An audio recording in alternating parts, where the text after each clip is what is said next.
You're listening to All Marine Radio on the All Warrior Radio Network. What I'd like to do, though, is not be the lecturer up here and just give you another dump on another way of looking at the same kinds of things we've talked about, but maybe be the catalyst for discussion. There are times here when we've really gotten into the give and take, and I'd like to invite that. I'm more than happy that this pitch could be used as a means of doing that.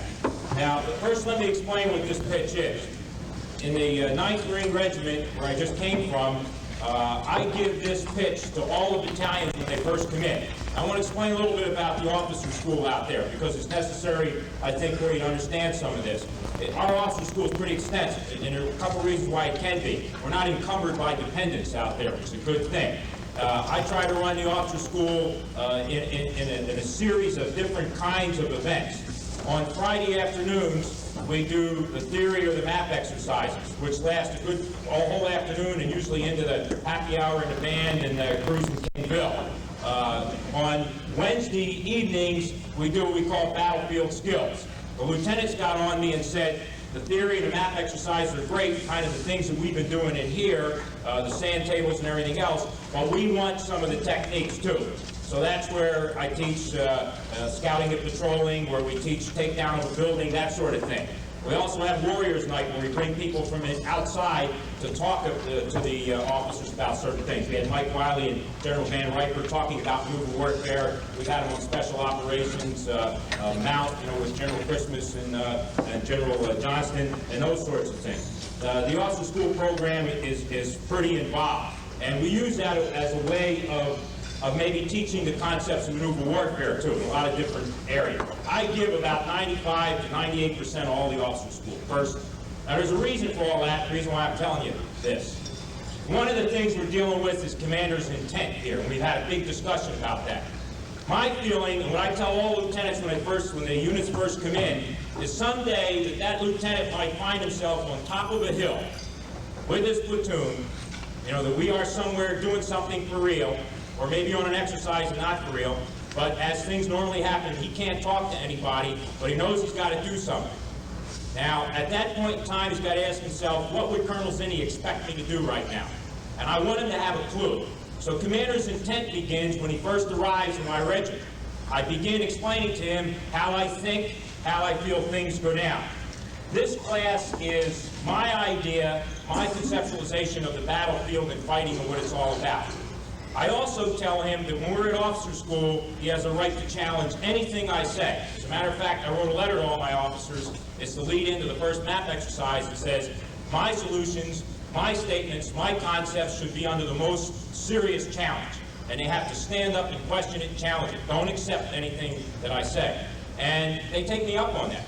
There's some officers in here that have been through that, Lieutenant Brown and a few others that were out there in the battalions that came through. And I'll tell you, they'll stick it to you in a heartbeat, because the Mike Wiley's of the world, everybody else made little mavericks out of these guys, and they come out of there and they're gunning for you, And I got to tell you the truth, and I'd be lying. They've sent me back to the blackboard many times. I've had to change my slides, scratch my ideas, and hope the next battalion didn't realize that some lieutenant taught me that when I tell them, And you got to be that way. You got to accept and learn. Now, I'm not going to give you the pitch exactly the way I give it there. I'm going to give you the concepts and things and the statements I make. And I'd like you to draw examples from experiences out there to bring them out to you. One unusual thing about out there that I think is worth talking about. I mentioned today that 15 battalions came under the 9th Marines control while I was out there in 2 years in the UDP program. I also had another 4 infantry battalions operational control under me and exercises for 10 days to a month. So that's a total of 19 battalions, infantry. I've also had armored assault and LAI for another 2, and I've had 2 different battalions artillery and direct support. From every single infantry regiment in the Marine Corps, I've had battalions. So if you want to know a guy that can tell you what the Marine Corps is about, or the battalions, at least one perspective, if you want a judgment on Lejeune versus Pendleton versus K-Bay, I can give it to you, And if you want a comparison or what they're coming with or without, I think I can give it to you.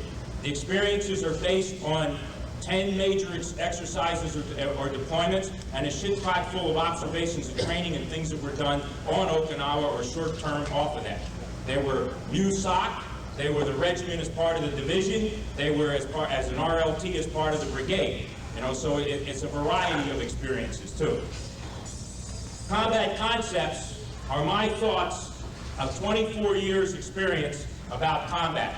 And I got to tell you, the first thing that struck me as a regimental commander when I got there is I need to take the previous experience that I've had in Vietnam, in my course of time in the Marine Corps, in what I've read, and I've got to distill this and decide what I think. And at least have a starting point. Lay these concepts out, and then make sure it's dynamic. Be willing to change, be willing to accept the criticism of somebody teaching me something. This little thing has changed probably 50 times in 2 years that I've given it. And I think it's important for a commander to come to grips with his own feelings and his own understandings and lay it out in front of his officers and staff NCOs. I didn't even get into the staff NCOs education program we have and the NCO program, and this is part of it too. But the idea is that I've got to expose my thoughts. It's the beginning of understanding each other, familiarity, commander's intent. And I got to tell you another side of this thing before I launch into it. The chief of staff when I first got there was Colonel von Riper. Now, I want to tell you, when I walked in and got him, I got some strict marching orders from the chief. The chief told me that it's not enough to talk about maneuver warfare. And you can have all the classes you want up there, Zinni, and all the little math exercises you want, and that doesn't impress me worth a shit, because everybody's doing that. He says, what our task is going to be in 3rd Marine Division is we are going to apply this. And we're going to learn the lessons of trying to put it into practice from the squad level to the division level. And we're going to make it work or find out why not. So that was my chart, and we get together every once in a while and talk about where we screwed up, or where I screwed up, usually what we talked about, and the lessons learned, and the trouble we were running into, and the successes. I got to tell you another thing.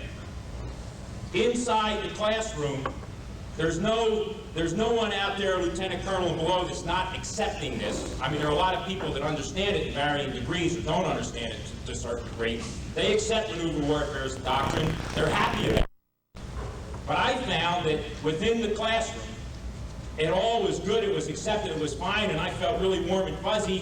When I go out to observe training, we do an exercise as business as usual. None of this manifested itself in an application in training, in day-to-day life, in the exercises that we did, the deployments, and a couple of real contingencies that we kind of almost got into out there too. So by God, I had to take General Van Riper, then Colonel Van Riper's tasking to heart and try to apply this. And I want to bring out some of the lessons learned. Now let me make the first point here.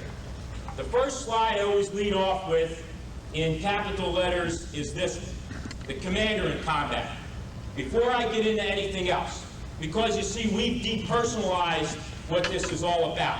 We're process-oriented as come out here in the last couple of days.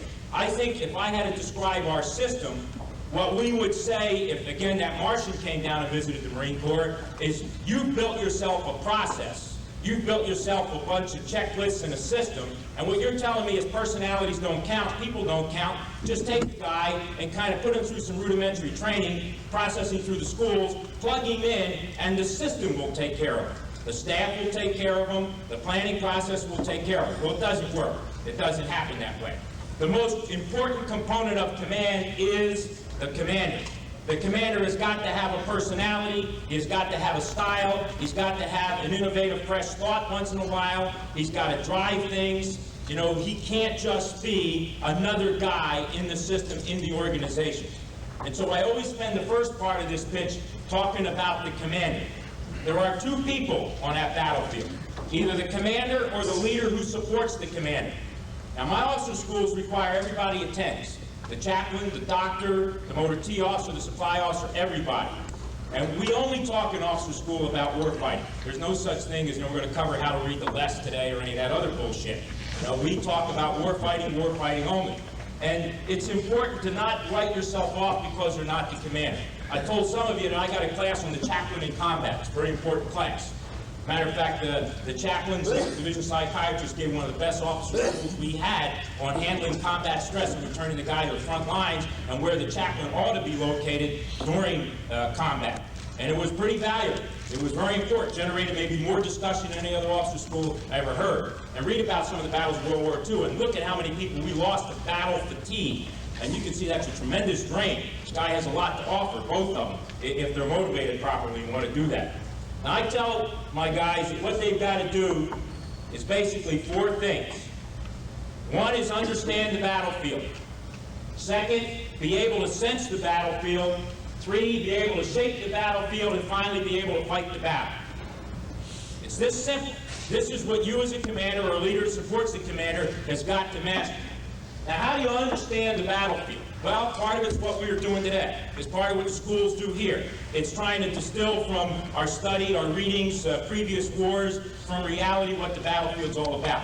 It's more to it than that. I mean, reading's great. I like reading. There's 3 things I know for sure that reading won't get you.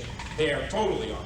You know, it's how to fight, you know, it's how to cook, and it's how to make love. Now, you can get some great ideas out of books, but still, you got to do some of this stuff once in a while to really get good at it, you know? And that's what I tell my guys, they can appreciate that. Now, we go to the field, all right, and we go on to an exercise. How closely do we simulate combat? In some areas, we do pretty well. In some areas, we simulate things very well.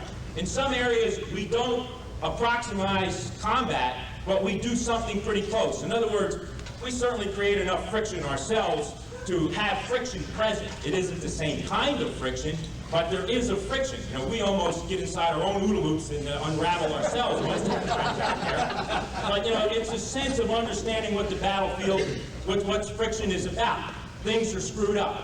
Every after action, every hot wash up, everybody's bitching about calm. Calm wasn't good enough. Calm is never good enough. I got a rule in 9th Marines, you shut down 2/3 of the necks. My commos love that shit, see, because there's no pressure on it, you know? I don't like to see these little charts with arrows going up, sideways, down. Screw that shit. Give me at least one VHF, UHF, HF, that I'm happy, you know?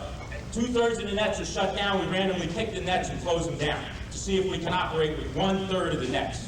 The last MEF exercise that I went on, you know what the requirement of the MEF was for radio nets? 412 nets.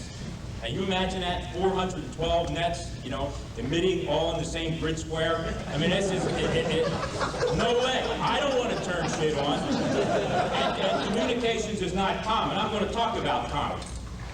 The other part of understanding the battlefield here too, though, is sometimes we trick ourselves. We think we understand about the battlefield, and we don't. We take something in training that presents itself and assume it's reality. I had 2 tragic experiences out there, 2 helicopter crashes, one that cost me 30 Marines and another one that cost me 14 Marines, you know, out of 2 of my battalions. I was there for both of them. On one, I was in the zone when they were picked up. I had spent the day with that company when that bird went down. On the second one, I was on the ship on the bridge when it went into the water. Now let me tell you something. These were in the middle of an exercise. These are Marines that were caught up in a very realistic exercise. One of them used SOC exercise, one a force-on-force in Korea with everything. I mean, it was in the middle of Team Spirit, the largest exercise we do, so we had everything. So, I mean, there were airplanes, tanks, tracks, so they were caught up, real villagers, and the troops were into it, real aggressors that are working against them. That particular company, for example, had just finished a masterful ambush. What we had done is we had laid my CP as bait, which I really love, but actually my command group out in the middle of this little grove of trees. We were convinced the bad guys would see us. The other guys had a little new SOC outfit, the one that floats around out there, and we knew they'd do something against us. So we laid in an ambush with that company.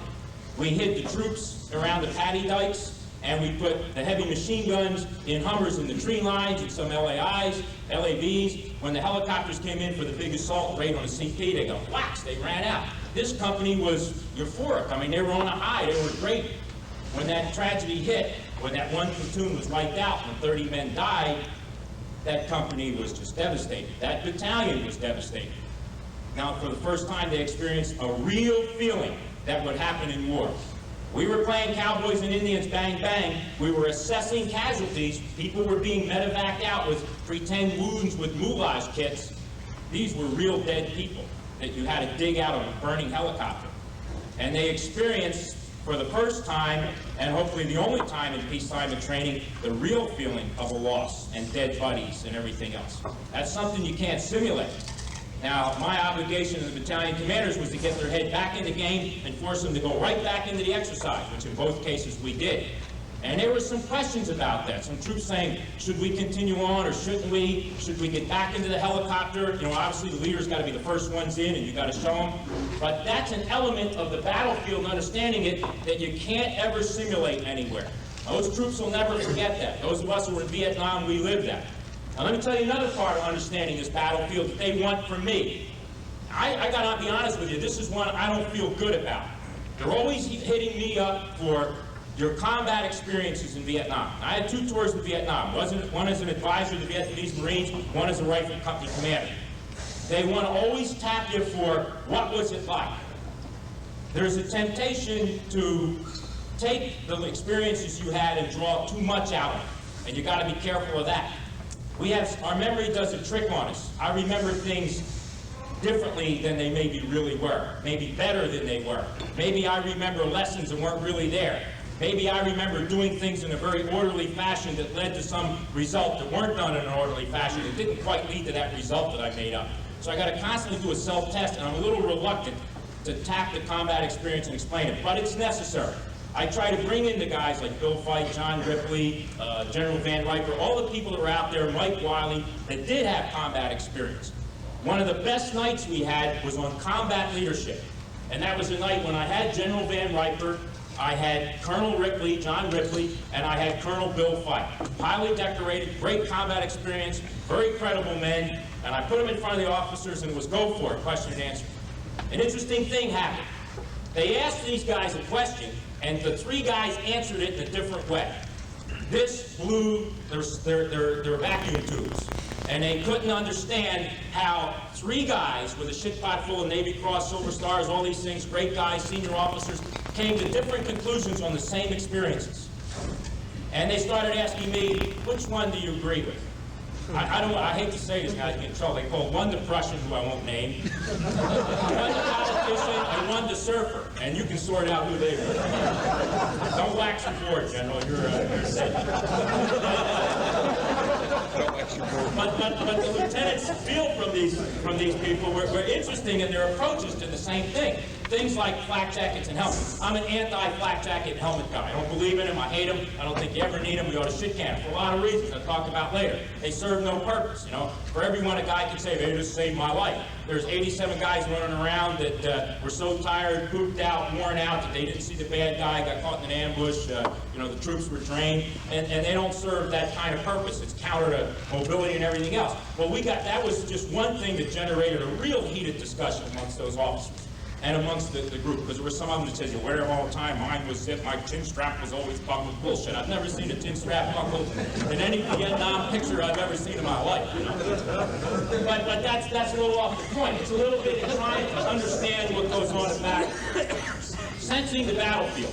What I tell my guys is, you know, I first heard this term finger licking here that we're talking about.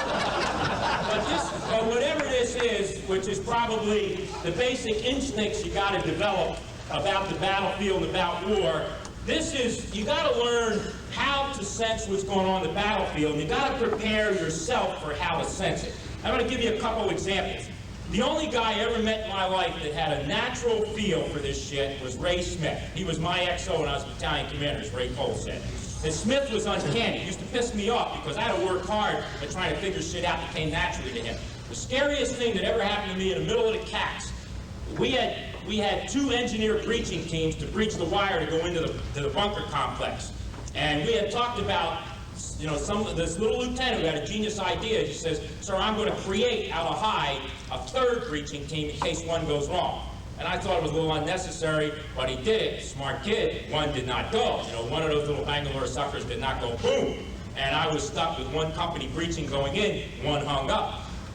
The other breaching team was back with red. And one boom went.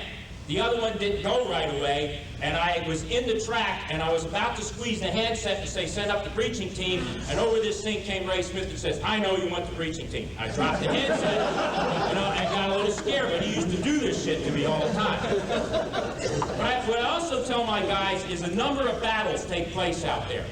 The real battle is what the company commander and the platoon commander sees. That's the real battle. As you start moving back to battalion and regiment and everything else, a different battle takes place. The battle that goes on inside my COC can be an entirely different fight than really taking place. If I don't have a means of truly sensing the reality of the battle, as close as I can get it, I'm going to be experiencing a different fight back in my CP. You know, back with my command group, no matter where it is. I'm going to talk a little bit about command and control later and how you set yourself up to sense the battlefield. Not how you set yourself up, how I set myself up, whether you want to use it or believe it or not. But it's a way I have to do it to sense reality as much as possible. Understanding how to, I used to say see the battlefield here, because I think that's a term the Army uses in one of their manuals, but I got rid of see. I like sense, because I want to get away from ever thinking that it's just physically using your eyes or physically using reconnaissance or intelligence collection anyway. There is a sixth sense involved here, an instinct that you develop, and there's a way that, I want to use one of Colonel Boyd's terms, that you synthesize all these things and you draw conclusions and they come together, and that total sensing is important. The next one is shaping the battlefield. Now, if you talk to most officers about how you shape the battlefield, they would say it's battlefield geometry, or to come down to that. You know, they physically get down to their maps, and there's a lot of little geometry that goes onto these maps, and all kinds of control measures. Exhausted 3 comes up and says, there, Colonel, is the battlefield, in black and blue ink. You can't even read the goddamn grid lines anymore on these maps. Now, I never looked at the 3's map. I never even looked at the 3, which pisses him off. So I'll talk to me when I look at it. I always look at the 2's map. It's the only thing I focus on visually, part of sensing the battlefield. Never the 3's map. I'm not interested in the 3. That's the way you'd like the world to be. That's not the way the world is. Some people think they shape the battlefield by a plan. A plan gets you started. You need a plan to kind of get to the line of departure, to get to the starting gate and do it. But after that, the plan's not worth much. It's just something to frag off of, you know, to be the basis of everything that got you there. I got a little phrase I tell all my guys: don't fall in love with your plan. And I constantly have to screw with it, because the little suckers behind my back will produce the 8-pound op order. And so the first thing you got to do when you get to the field is change everything. As soon as they come in and they unroll the overlays and do all this shit, I change everything. My proudest moment as regimental commander was on a tremendous rainy night.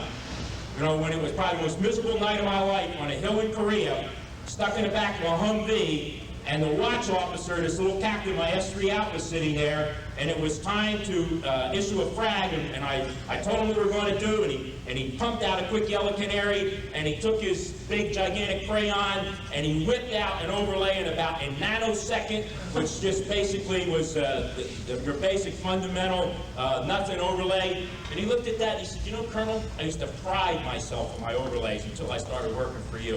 And he said, I never would put any effort into these things anymore now, because I know what you're doing. I said, yeah, you were right, I understand. Matter of fact, you don't need that thing. Get rid of it. You know, so it's important not to get hung up on all that. And of course, the key one is the actual execution and fighting of the battle day to day, minute to minute. Now, I want to take you back a little bit. I want to start somewhere. Back with Lieutenant Zinni. Lieutenant Zinni reported to this fine institution in 1965. A dirtball straight off the streets of Philadelphia, okay? My father was a corporal in World War I, third grade education. My brother was a sergeant in Korea. I never knew another officer in my entire life, you know? I joined the Marine Corps by accident, went through PLC program, got through, got commissioned. The MOI at Villanova was shocked to even see me, didn't know I existed. People that, like Bathurst, who was one of the platoon sergeants down there, would have been surprised to find out they actually put bars on. I showed up here at basic school, nothing was happening in the world, and I said address blues, good paycheck. I was happy. Mary Washington was south. Butch Neal and I go up north to Washington, D.C. Life was good. Somewhere shortly after we got here, these little bastards decided to go into Vietnam with the Marine Brigade, and General Van Riper was down in San Domingo doing some shit. So we all got told, as these basic school instructors will, you suckers are all going to die. We're at war now, you know? It became time to pay attention. And I figured, Zinni, I was going to be an infantryman. There was no one-third yet, you know, because I was at the bottom of the pit, and I was going to be an infantryman. That's what they threatened me with, and they were going to fulfill that prophecy, and I was going to be an infantryman. So now I decided it's time for me, if I'm smart, had a long talk with myself in that third wing over top deck. You might go somewhere and actually get shot at, Zinni. it's a good idea if you figure some of this shit out. And I said, now I looked around at these guys, the pictures on the wall, they're going to tell me what to do. Lo and behold, that week, I was going to be queen for a day. I was going to be the squad leader on BO3, whatever, squad on the golf course out here, you know? That beautiful rolling piece of cut grass and everything, range 5 or whatever it is. And I said, pay attention, because this is the way war is. So when I got out there with my little squad, they took me up to this area and had a little red sign, yellow stenciling, red sign said assembly area. Nice little grove of trees back there. And they explained to me the characteristics. This sucker is out of direct fire, observation of the enemy, you know. This is where you kind of get your shit together, issue the order, get your ammo, all your shit, make sure you keep busy, because the little guy in the skunk hat will kill you if you don't. And you get here to issue your order and prepare to go into the attack.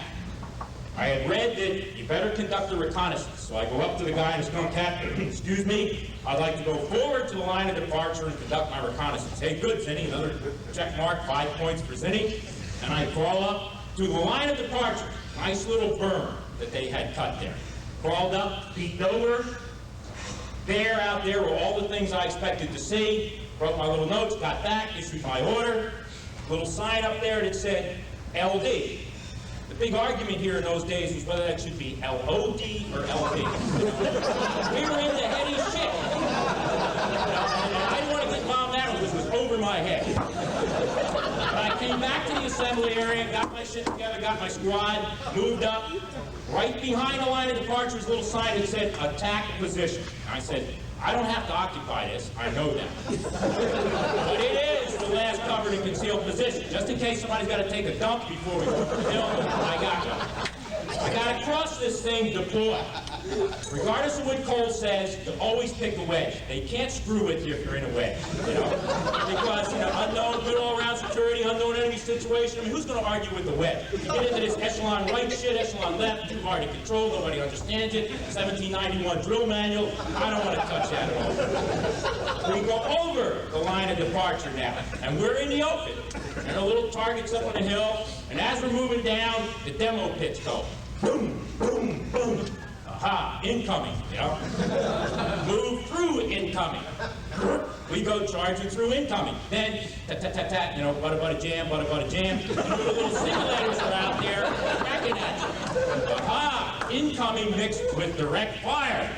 Down, boom. Now, Team 1, prepare to rush, rush. Team 2, prepare to rush, rush. Team 3, and we do this up to the final coordination line. Another heady discussion. Final CL or FCL. Big discussion about all that. But convenient. They told me that 75 to 150 meters from the objective there would be a final coordination line. Bigger than shit, it was there. Another berm on a golf course. And I got my guys up on line, make sure everybody's got a fresh magazine, all this shit. Now we got this far by team rushes and crawling. But that ain't good enough for these guys. They know it's time to stand up. But this made perfect sense to me. So we all stood up. My job was to keep them all in line. And another heady discussion, pointing method or hip. I'm one of those guys that say mission type orders, free spirit, hip or pointing method, whatever you want. We assault over the hill, and then we pursue by fire, and the gunny comes up, we get our chow, it's all done. They evaluated, it was great. I'm ready for Vietnam. First firefight in Vietnam, I was in the vegetation this thick. And some bastard goes, bang! I can see one of my Marines here, one of my Marines there, nobody else. Where the hell's the lone pine tree, the assembly area, the little red sign, it ain't there? Well, I was a little pissed. I was pissed about a couple other things, too. No one told me about 20-meter contour lines over there. We were doing 20 feet over here. But when I got back, I got to somebody in authority, some captain, and I said, what the hell's the story? He said, well, you don't understand, Lieutenant.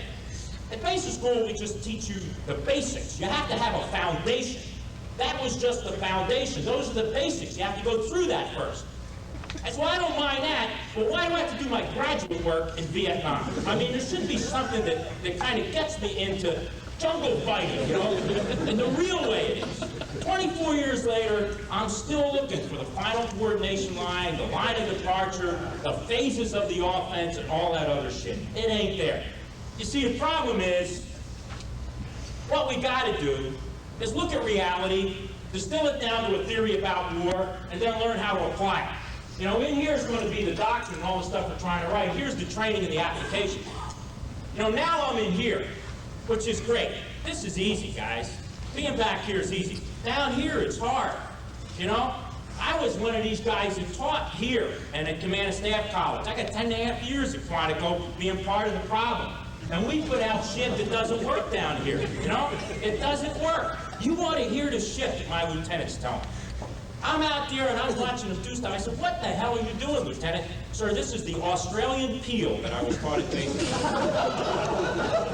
The Australian peel? That sounds like some sort of strip show as a kid, you know? You know, no, my guy told me, so you get so focused in on this little shit. We can't even give, I want to back up the first sergeant here, we can't give a challenge and password anymore. We had a good system for a challenge and password. Halt, who goes there? Sergeant Zinni with a friendly patrol. Advance and be recognized. You are Sergeant Zinni or you're not. You know, Boston. Hey, pass, you know. It was simple. Now they're all James Bond, you know. The moon is blue, you know. How are you? They're giving a shout out. We've even fucked up the techniques now. You know, we couldn't get the theory right, even the techniques are screwed up. And this is what my guys get here, come out here trying to deal with. That's why we have battlefield skills on Wednesday night, because we've got to wash everything they learned in Quantico out before you can start on this stuff. You know, I read something pretty interesting, and I think it was Montgomery, it was either Montgomery or General Hackett that said, the common phrase heard amongst officers after World War I in the British Army was, thank God the war's over, we get back to real soldiering. Now that reminded me of the Marine Corps. Thank God the war is over, we get back to real soldiering. The way we do it at Quantico, you know. It's not reality, it doesn't reflect reality. I drew up a little chart here of the difference between what I saw in practice and what I learned and what I think reality is. This place taught me, and all the exercise I was ever on, that the battlefield is linear. We have lines all over the place. In practice, I would believe, if I were at marching, that war is linear. You know, we have coordinated fire lines, fire support coordination lines, you know. We have boundaries that are lines. Mike Wiley says we're in boxes all the time. That's right. You know, and we would believe that. My humble experience in Vietnam, it's a non-linear battlefield. The VC did everything in depth. If you had to characterize the VC by a formation, you'd probably get guys that always say, we're always getting caught in horseshoe ambushes. See, they looked at things in some kind of depth to deliver fire from two sides. And then the little bastards would connect these suckers like this. You'd run into a bunker complex on the reverse slope in the middle of the jungle that was a series of these kinds of things. So when you went to hit it, you got nailed. You went to envelop it, like they taught me in the basic school, you got trick screwed again. You know, you went to do a masterful turning movement and come in, the bastard got you again. I mean, you couldn't get this little guy. You couldn't get your hands around him. He didn't offer me all that flank shit and everything else, and I couldn't take him on frontally. This guy had depth. He had too many sides. He had too many facets to his formation. We were slick.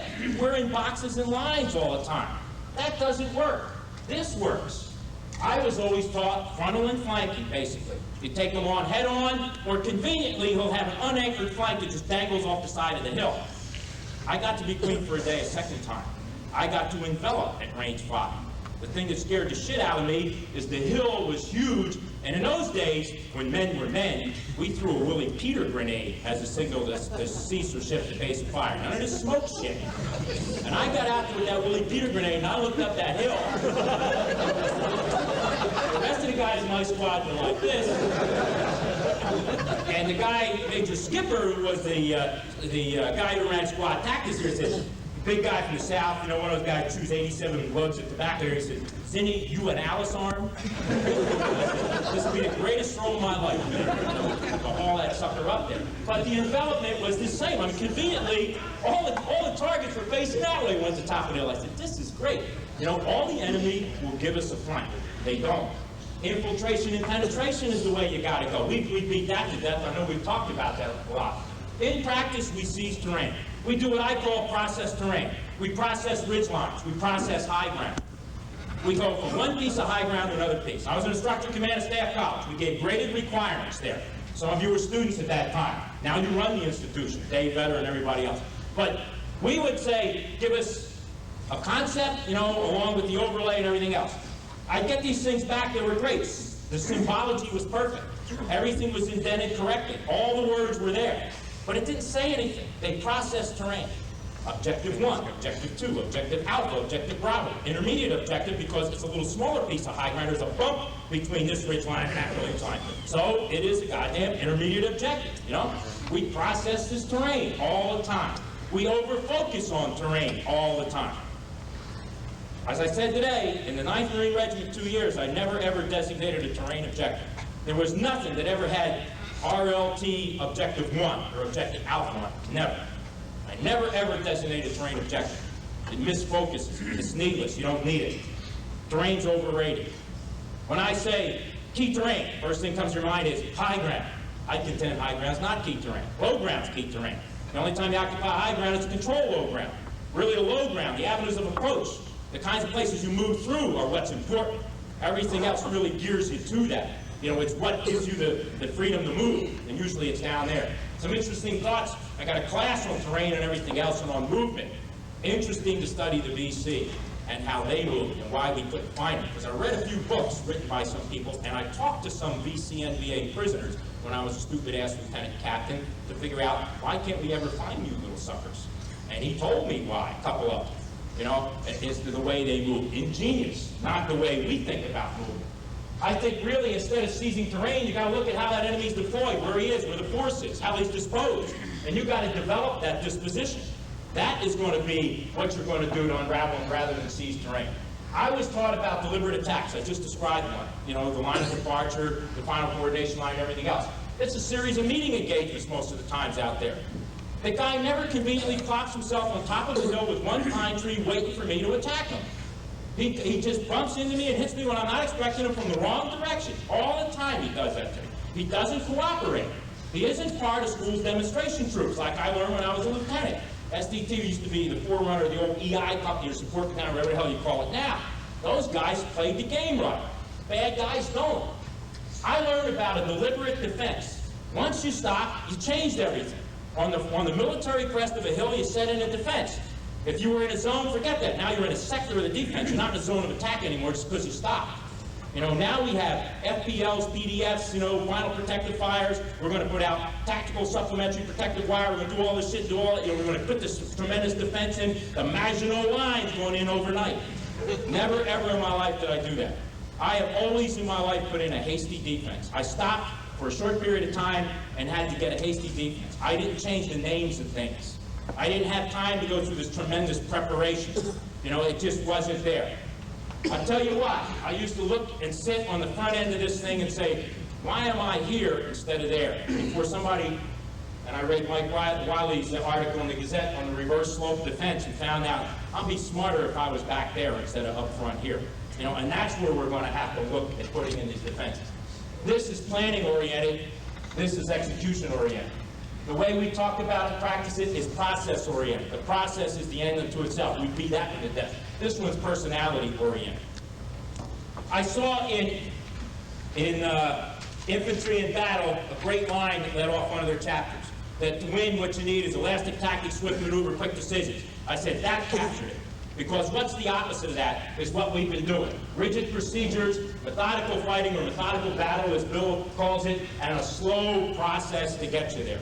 You know, elastic tactics means to me you're not hung up on dogma. You know what dogma is? Dogma is what happened to me when I was a 3 of a battalion in Europe. I was with the 3-2, and we were on Beauregard, Northern Wedding, whatever. And we had this entire German armored brigade as the aggressors. We were in reserve, our battalion, and one of the battalions on the line had it after about 8 days of shit. We thought, you know, we were done for the exercise. We got told to get our ass up and relieve them in the lines. My battalion commander and I zip up. The only guys we could move were 2 companies. One was mech'd up, 5 tanks, 10 tracks. The other we had to throw on trucks. We had a platoon of tows. We ran up. got in place. You know, send some scouts out right away. I got two companies. One is in a little mech team moving into an area. The other's the trucks were waiting for the rest of the battalion. Scouts came back saying, God damn it, there is every German tank in the world about 5 clicks away in this big clearing. They were in an assembly area, ready to attack this whole German brigade. And then Lieutenant Colonel Gardner looked at me and says, what do you think we ought to do? I says, we got to attack. He said, right, you know. I said, sir, we got to attack. He says, okay. He says, it sounds good. You know, we have no choice. So I said, here's what we'll do. We'll run down with the mech team on one side, hit them, draw their attention to that end, and on the other side, about 2 clicks, 2.5 clicks away, was a low, long rise. I said, we'll move the truck infantry behind that rise with the toes. We'll bring the toes up. As they turn to face the armor unit, the toes at their max range will begin to fire into the back end of all that German armor. Great! The little toe platoon commander comes up and he says, sir, toes are not an offensive weapon. And I got to tell you, we cannot attack. You gotta be shitting me. I mean, I can imagine Rommel's air defense officer said the 88s cannot be used in an anti-armor role. I mean, you gotta be shitting me. But you see, that's the rigid procedure. I enjoy this debate over LAI battalion. They don't do windows. You know? We're a maneuver element, you know? We only go together as one package. Screw you, Jack. You may be back there in rear area security. I love reading Battle of Iwo Jima. Reconnaissance battalion had rear area security. Killed 512 Japanese in 1 week back there. Why was recon in rear area security? What the hell else are you going to do with it? Put a recon team out, you know, 2 meters in front of your I mean, that's elastic tactics. That's the way of thinking. You do what you have to do with what you got, you know? And you're not bound up by some goddamn dogma on organization or mission or the way you have to do things. You can't be that way. We talked a lot about battlefield dynamics, and I'm not going to beat these things together. But I do make a few points that are really key. And I talk about all the battlefield dynamics that obviously John has captured so well in FM-FM-1. And it's important for people to understand that because we don't see this in training. But I want to bring some things out. What goes wrong or what happens because of these dynamics? Things that you don't really think are the problem. Friction causes us to try to force the plan. We have a plan. Now let me tell you, I was a 3. Giving birth to an op plan that's that thick, you take a little sense of pride. I mean, you're a father now. This is your baby. You want that plan to work.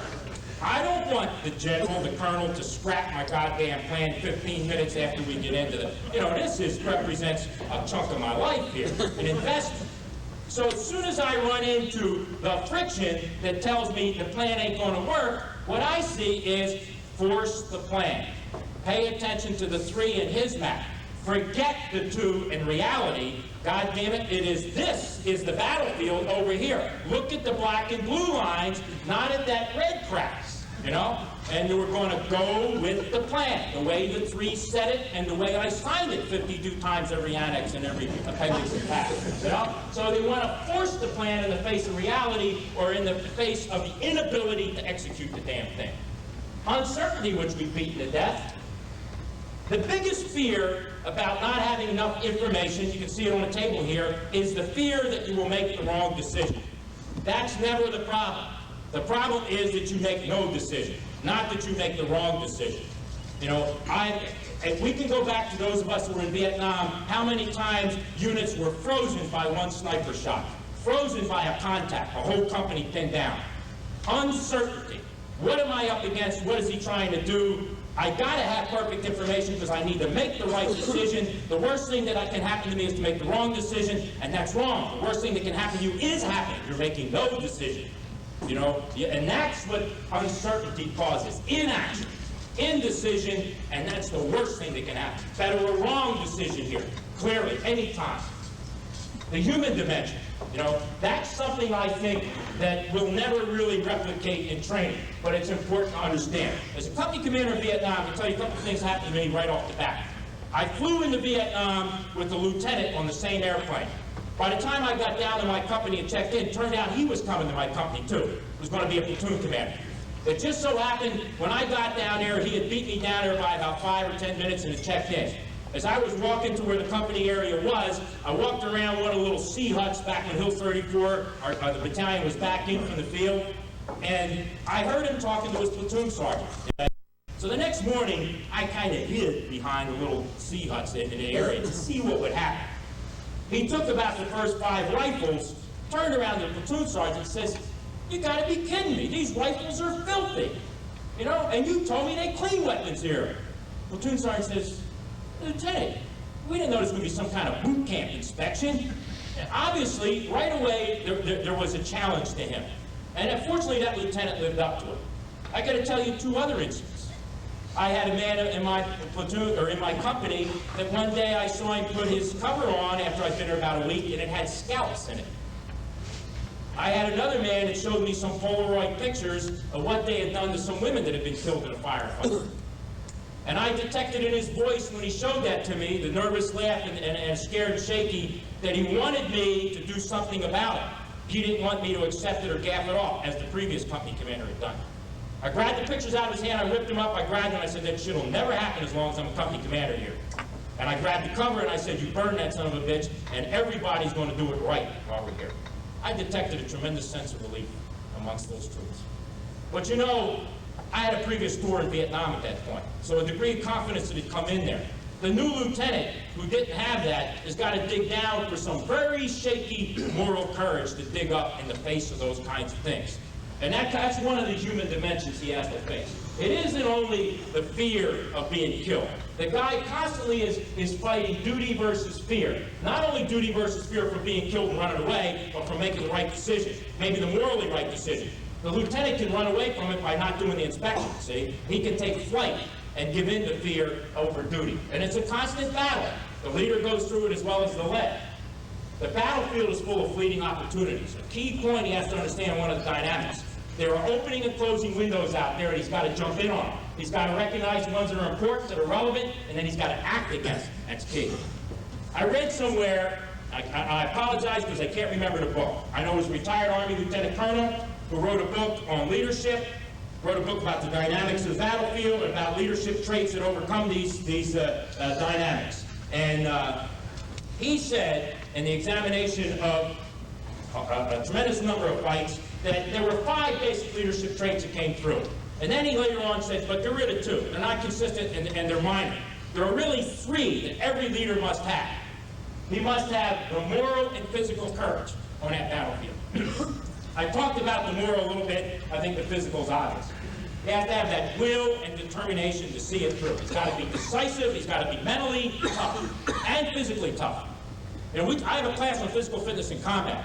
You know, and it's very important to understand you better go in top shape, because you don't know what's going to happen to you. You'll adjust. You know, we were advisors together, General Sheehan and I over there, and I want to tell you, I came out as an advisor 120 pounds with mono, hepatitis, dysentery, and malaria. You know, and I was not a happy camper after 11 months of that shit. And I think the only thing that carried me through, and I even made it to 11 months, was the fact that this institution and others made sure I went in, at least in good shape, because it was a steady decline from there. And your ability to make decisions depends on what kind of body you house this brain in. We can make fun of the silk shorts, we can make fun of the PT, and maybe we need to adjust it to make it more attuned to the kinds of things we got to face. But God damn it, you got to be in shape on the battlefield. There's no getting around it. Leaders especially, or you're in big trouble going in. You know, if you can't be up there attentive enough, alert enough, able to withstand the physical pressures and make the decisions because there's enough mental pressure to be decisive, to carry it through, to be coherent, then you're irrelevant. Might as well get you out there, putting to sleep, you know.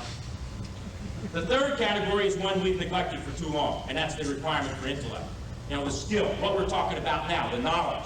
To understand the battlefield, to sense it, to go in with some sort of intellectual approach to this endeavor we're all involved in our profession of arms. We don't do enough of that. You know, an example is always used about reading a book. A Lance Corporal comes up to you and says, I want to leave 30 minutes early because I want to PT a little longer lunchtime. Hey, hoorah, go for it. I want to leave 30 minutes early, I'm going to the library to check out a book. What are you, queer? No, we're not going to let you kid go. First thing I did at Camp Hansen was build a library and a military library and ask for a bookstore there. People thought I was nuts, you know. The common problems that commanders face with. One is processing information.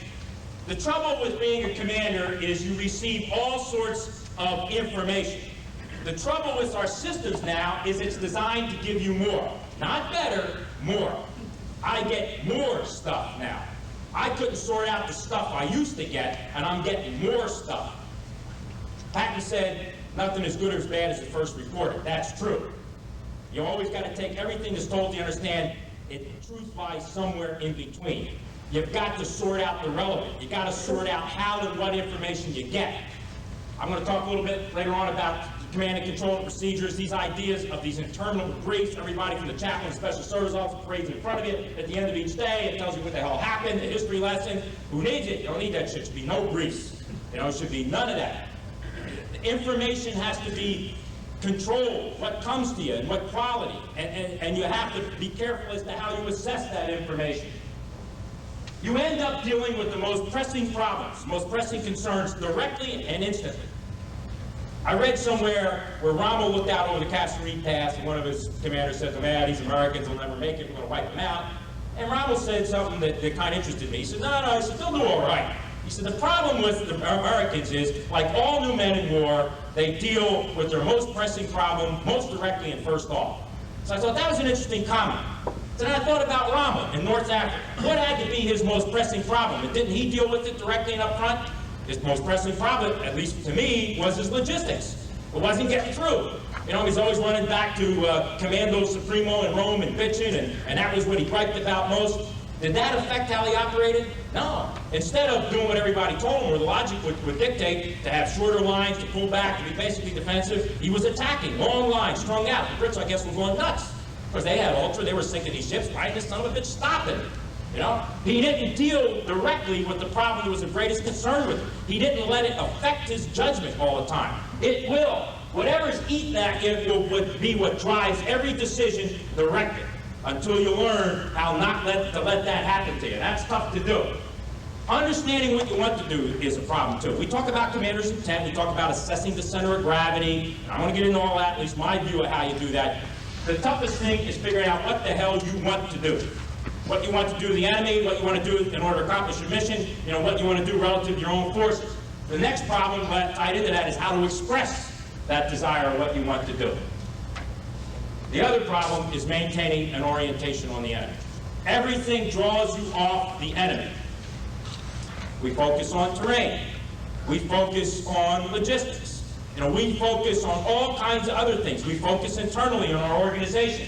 A lot of things draw you off paying attention and singularly focusing on the enemy. You can't fall into those traps. The commander gets bled off with all sorts of problems that pull him away from the heart of what he's got to deal with. Okay, been going here, I guess, close to an hour now. What I'd like to do is take a 10-minute break.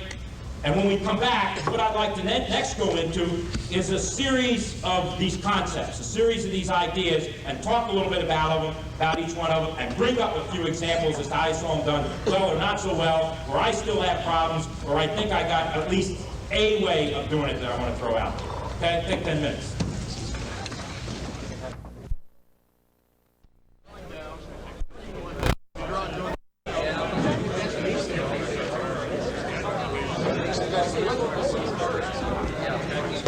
Let's grab our seats. We'll go ahead and push on. I agree with you with the crowd. I had a question or comment at the break regarding combat leadership, regarding somebody working on something, publication or course regarding that. And I didn't say a couple things I'd like to say about that subject, but I'll tell you my opinion. We got to get rid of the way we teach it now. I mean, you know, somewhere after World War I, we created, we want to make everybody a Boy Scout. There's 14 traits: clean, reverent, obedient. You know, I mean, even the last time anybody walked this earth like that, it was 2,000 years ago. And we're making everybody believe that there's some magic formula where you go out and you take on these 14 traits and you adopt all these leadership principles, and boom, you're magic. On the battlefield, you can do it all. That's not the case. Matter of fact, most great captains rarely had even half those traits. We got to stop teaching this trait orientation in leadership. That's really not what gets it. There's 3 basic traits you need, as I described, but we got to start making people more decisive, more knowledgeable. We got to focus on what really wins. And it isn't just a series of traits that we need to discuss and talk about, and somebody's supposed to go into a closet and put them on in a little suit that's red, white, and gold, and blue. It won't work. All right, I said we were going to kick off and talk about a series of maybe concepts. One I'd like to talk about, some of these we've beaten to death, but I'll bring them up again and maybe they can generate some discussion here. One is the objective. Remember I told you one of the biggest problems a commander has is figuring out what he wants to do. That's true. I see that all the time. Battalions, and regiments, and divisions, and in myself. Given this situation, what the hell do I want to do? Come to grips with this. I need an objective. I need to figure out what the objective is. Now, in my terms, this is the focus of main effort. The objective, what I want to do. The focus of main effort is not one of my battalions.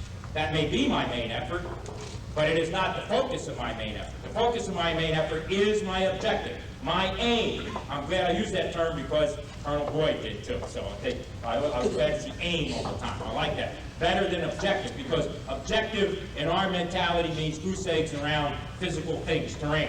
So it's better to think of what the hell you want to happen, the aim of all your actions. It is 99.9% of the times on the enemy and something you want to do to him.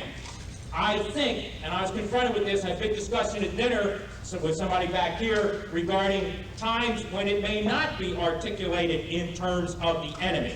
I think there are times that there are other things that might be expressed in your mission that might cause you to have an objective and express it in terms other than the enemy. An example, you're going to land and seize a port and airfield. The enemy doesn't immediately threaten it, he will shortly. Your job is to grab it as quickly as possible, make it serviceable, introduce follow-on forces. You boom in there, and you may express this objective where it really is geared to those 2 physical objects. That port and airfield, it's being grabbed intact in a short period of time, it's being maintained and secured, and being rendered operable as soon as possible. So it may not always be expressed in terms of the enemy, but 99.9% of the times it will. It is definitely not terrain, which is the way we do it now. I'm going to talk about the mission. Some of the things that I've experienced. The first thing we do regarding the mission is we get a magic mission down from higher headquarters. We analyze it. The first step in analyzing it is determining the tasks. We now break out the specified tasks, those that are actually written down in there. Boom. The next thing we do is look for hidden, implied tasks. That little sucker, the senior commander, is trying to hide little things on you that you've got to divine, you know. And I'm not going to go up and ask him. We're going to get together and try to figure it out. What does he really mean by this? Does he really mean that? And we go through this drill. It's amazing. You get a simple mission statement, very much up front. And by the time you're done analyzing it, you got a string of 48 implied missions that people read into it. Right away, you're beginning to lose focus. I rarely, if ever, go to an applied mission. If I think there's an applied mission, I do an unheard of thing. I call the guy up and say, is there something I'm missing here? You know, do you want me to do this? I mean, why do I sit there and go through this big drill and we sit around thinking about implied missions? You know, the Karnak said. And I don't think that you need to do that. The system shouldn't be designed to do that. The guy ought to tell you what the hell he wants. And if you're in doubt, ask him. It's important to prioritize tasks. And again, this is something the boss may need to help you out with. But I got to know which tasks are important. I'm trying to achieve focus here. Too many tasks will kill you. You know, and I really think you need to get focused. And even the tasks you get have got to be put in priority. I insist that my tasks and my subordinate tasks and the tasks I get from higher headquarters have to be put in a priority. There is a number 1, there is a number 2, there is a number 3. So it's clear cut. Now, some people line up priorities sort of horizontally. You know, I like to do it vertically, you know, to make no doubt about what's important. Commander's intent, we kind of beat around. I told you the commander's intent starts the first day you take command. You have to begin expressing your intent. The problem we have with commanders today is they're seen but not heard. That's the trouble. More commanders have got to get out and teach and talk and expose their thoughts. let themselves be challenged. That's the beginning of intent. You express intent then when you issue the order. You express intent maybe in a mission statement with an in order to statement afterward that explains why the task is being assigned. You may express it somewhere in the order in anywhere from 3 short, concise words to 2 paragraphs. I don't give a shit. Whatever it takes, you put it in. You may express it personally to someone, which is the way I like to do it, but you can't always do it that way. You know, you don't always have that option. I got 7 motorcycles. I had 7 motorcycles in the 9th Marines, 2,000 miles on each one. You know, that I put on, so that's 14,000 miles in motorcycle travel. Most of it delivering my intent to where I couldn't go personally, beside, you know, yellow canaries, radios, and my presence. I want to tell you an intent story, because I think it's important. Team Spirit, 2 years ago, Colonel Van Riper was the Chief of Staff. And I got to briefly describe the scheme, what we're trying to do. The point of main effort, very mistakenly by the division, was the 4th Marines, but I had to accept that. They were running an attack south, and then they were turning to move toward a link-up with the Army. This is a wide area. I got to tell you, we covered 80 kilometers in 3 days, the 9th Marines, and 4th Marines did the same. I was to protect their flank. As a supporting attack, my job was to clean enemy out, make sure they didn't hit them in this area, and keep them pushed and bottled up to the north, away from the 4th Marines, and definitely away from the link-up site where the Army unit and 4th Marines were converging. In my zone was a series of roads that I think by design of Colonel Van Riper were getting ever thinner and more risky to travel. They went up on the sides of cliffs, where one moon pie truck coming the other way and one of your 5 tons with a 1.9 or 8 was going to have a disagreement. And this very thin road network that existed and ran down in sort of this fashion. Some of them trailed off. And we had been moving in big bounds and getting behind the enemy. We had a superb aggressor battalion. Matter of fact, Dwight Weber, I see one of yours, General, 3-8. But I mean, the aggressors were phenomenal. They were smart. I decided at one point, 4th Marines were getting close to the link-up point. The general told me that if I got there quickly, maybe I could do the link-up.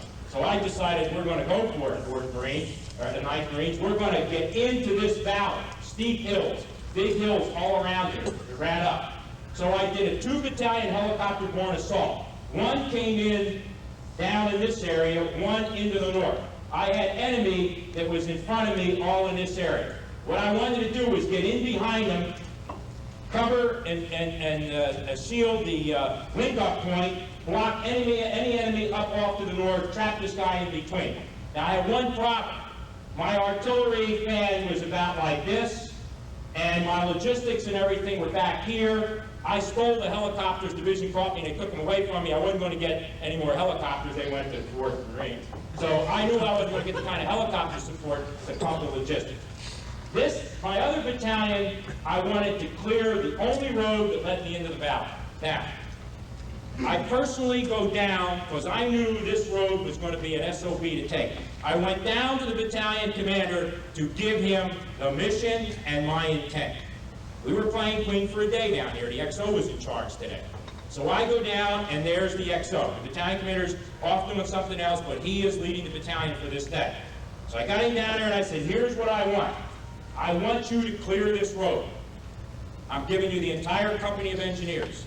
You're to clear this road in order for me, as rapidly as possible, get the artillery, the logistics, and some of the command and control shit into the valley. You know, I don't want the battalions hung out here for long. I wasn't too worried because their size and air force relative to the enemy, it wasn't a problem about getting up there because they were going to get hammered.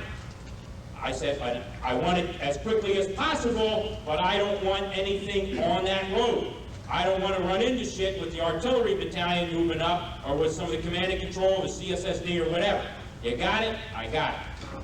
He then somehow passes that to the battalion commander. Well, the next thing I know, they start clearing the road, they hit the enemy. The enemy's got a series of minefields and obstacles across the road.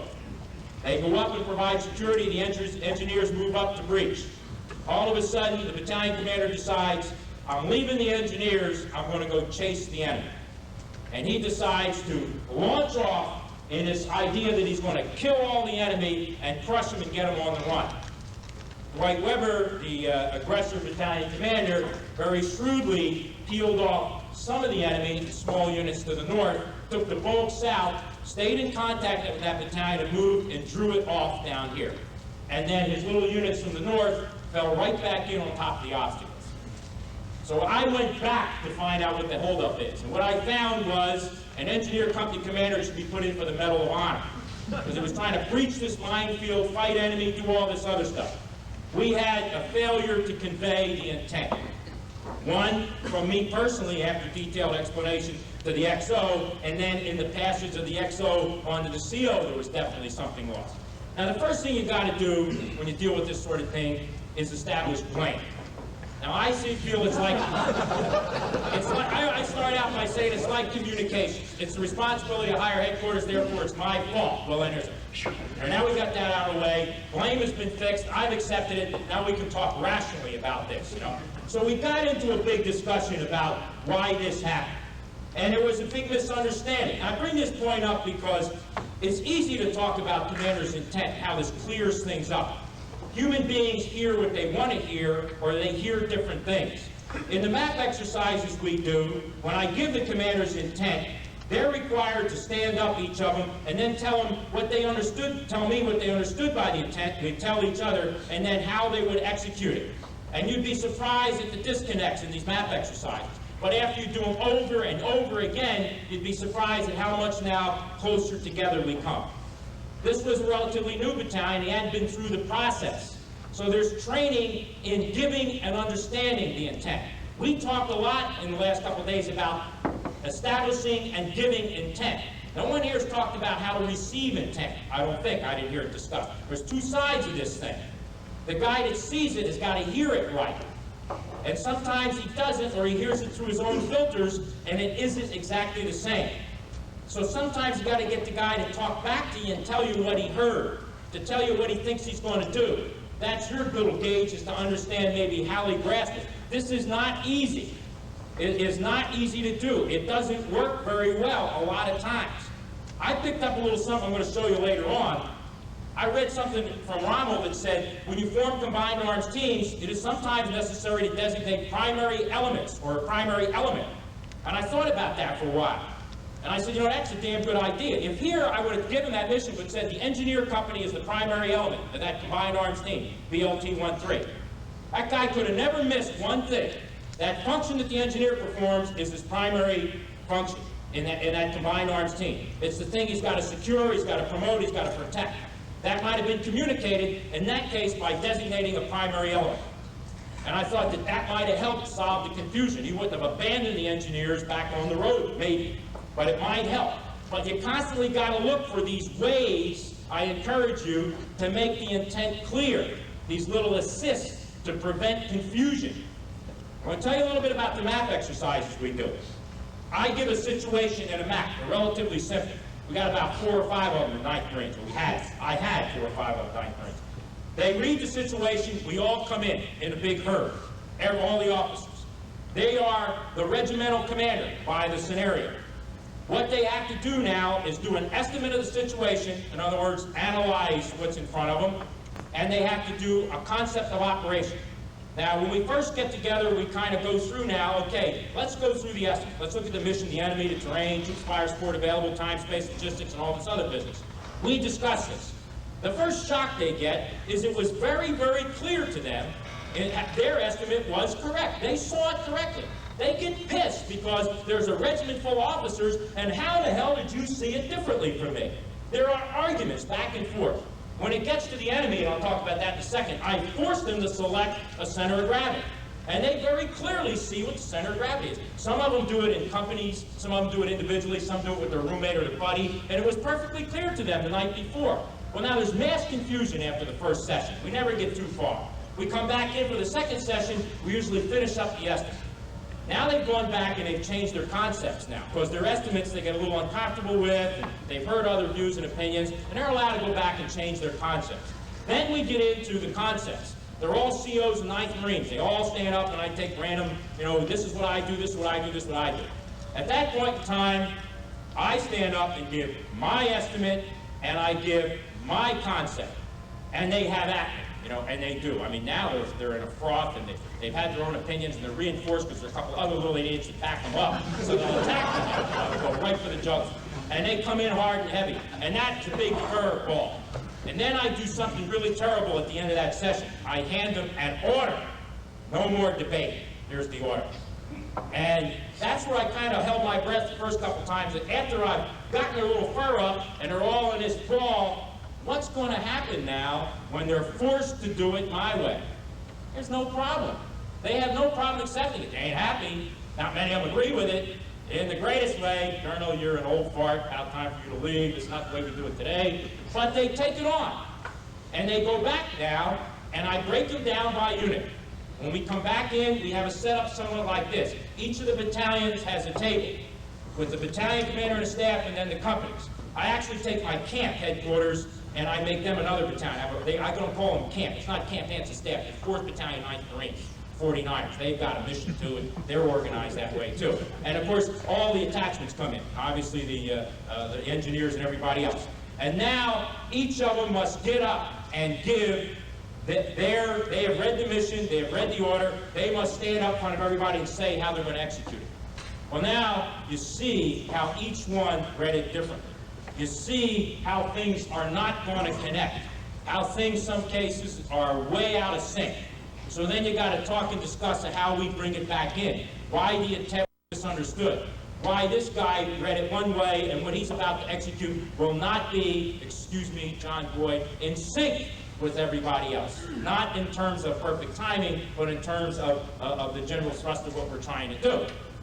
When we're done that, and everybody's kind of where we should be, the last session we do is what we call operational decision making. It's a little bit like the sand table out here. We bring them in. Okay, it's HRL hour. We kicked off, but this went wrong, that went wrong. And what I'm looking for from them is decisions like, would they commit to reserves, when, under what conditions, would they change the main effort, and you try to present dilemmas that force that decision or make it fuzzy as to what they might get into. But I think that's pretty important. I think that begins to get them to understand how I think. Map exercise after map exercise after map exercise. And pretty soon, there's a little book of Zinni quotes.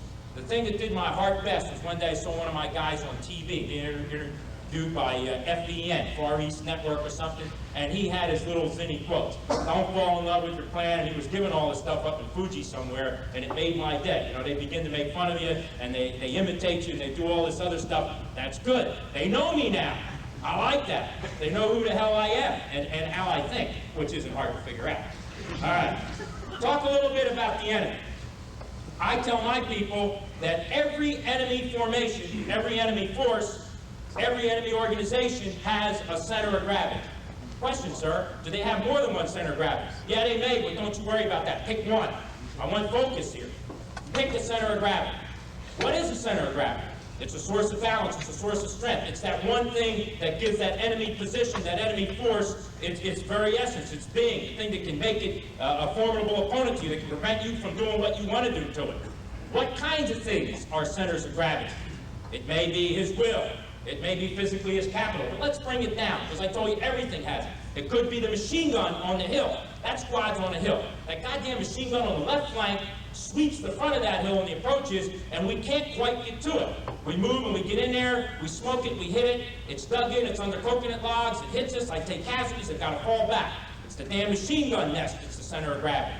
If I can figure a way to do something about that machine gun nest, that guy doesn't stand a prayer against me. You know, it might be a line of operation, a line of support, a line of communications. Now I give them several examples. I start with, I told you, Mike Wiley gave me a great one, the Battle of Midway, where on one hand you got Yamamoto and Nagumo, on the other hand Nimitz and Spruance, both after the carriers, and the lack of focus on the Japanese part. Too many things going on. You know, confusion, not confusion, but distraction and lack of focus on the carriers, singular focus on the part of the U.S. Navy after the carriers, how that worked. I give them another one, the Dien Phu. Two similar, again, centers of gravity, the lines of support. One, the French strung out depending on a very thin air line of support that they overestimated, and of course, the Viet Minh's line of support that the French underestimated, their ability to support, logistically supply, move gear up into position. You know, both centers of gravity, how each attacked it, what they did. And it's important for them to understand that. Now let me tell you how I think they need to understand to go after it, and how I would separate center of gravity from a vulnerability, and how you have to be careful a little bit in the soft spot tactics, surfaces and gaps, and not convey the idea that you attack every vulnerability, because then I think you could just waste energy and expend yourself where you don't need to. This is the way I kind of describe it. This is the center of gravity. You decide what it is, and you decide you want to disrupt it, and that's the way you're going to defeat the enemy. Around this thing are a bunch of vulnerabilities, things that could potentially, or could definitely, or ones that you may not even see right now, lead you into that center of gravity. Now, what you want to do is pick, like a little maze or a little puzzle, the right vulnerabilities to attack that will lead you to the center of gravity. Don't attack the ones that are irrelevant. You waste energy. Now, these kinds of things may be units that are exposed, CPs, logistics sites, like we had on our little board today. They may be things that crush his will or his morale. They may be weapon systems that you destroy. They could be all sorts of things, these vulnerabilities. Some of these are only relevant in terms of time, some of them in terms of place, some of them in times of place. Some of them can be a vulnerability, but only at the right time. Now let me give you an example about timing, because this one I had a hard time. I had a lot of pissed off people about it. Force-on-force operation in Team Spirit last year. 9th Marines against 4th Marines. There were two parts of this force-on-force. The first one, I fought outnumbered. I had 2 maneuver battalions against 4. Learned a lot from that. The second part of this, I had 4 against his 2. I had a lot of fun on that. Now, on the 4-on-2, I got to again briefly describe the situation so they get a little appreciation for this. There was a major crossroad. This was a big valley. The only one really that would support armor and tanks, and was obviously his line of support and key to him. And he was a defender. And out into this area was very rugged terrain, all up in here. Roads thinned out. Some very thin marginal roads up in here, some goat trails down through here. Now I knew he would defend very heavily up in this area, with probably units up into here, I'm unsure what, but I knew heavily at the crossroads, his logistics and other things would be located down in there. What I wanted to do, my intent was to try to get back into here behind him to disrupt his logistics, his command and control, and back into that soft area. If I could turn him and get back in there, you know, I really felt that was the center of gravity, his reliance on that line in that main valley. First thing I wanted to do was fix this unit. I ran an attack with the Armored Assault Battalion up here, a heliborne assault with another infantry battalion that supported the attack and began infiltrating down onto the line in a very shallow area. That attack was launched. I didn't know what was out here. I was afraid he might try to come out and attack me. I didn't know how far he was thinned out and what direction. I used LAI battalion initially in a feint. They ran up, showed themselves here to make me think we might be trying something very shallow or narrow in here, and then they raced around to sweep our left flank and to come up and to come into here to check this. Eventually, LAI was to be my main effort. I was going to spring them for the attack in the rear. What I wanted was a fight today in here, which I knew I could win with the 2 battalions and the combat power on that, but it would be long drawn out because they were dug in. I infiltrated 1 battalion at night for a fight the next day down through some very rugged terrain. And what I wanted to do through the course of the night is cut some bridges to recon forward and infiltrate behind the lines to figure out what was up in here. I wanted LAI to find out how far out they were, compress them and engage them a little bit, shoot them up, not become decisively engaged. The next morning, this battalion would attack here. I would fix his units along the line. LAI would be sprung for the attack up into his rear. Now, while this fight was going on, but before this one had really become engaged, the units of 1-5 were beginning to filter down at night, I got a report from a recon team I had up here that they saw the 4th Marine CP.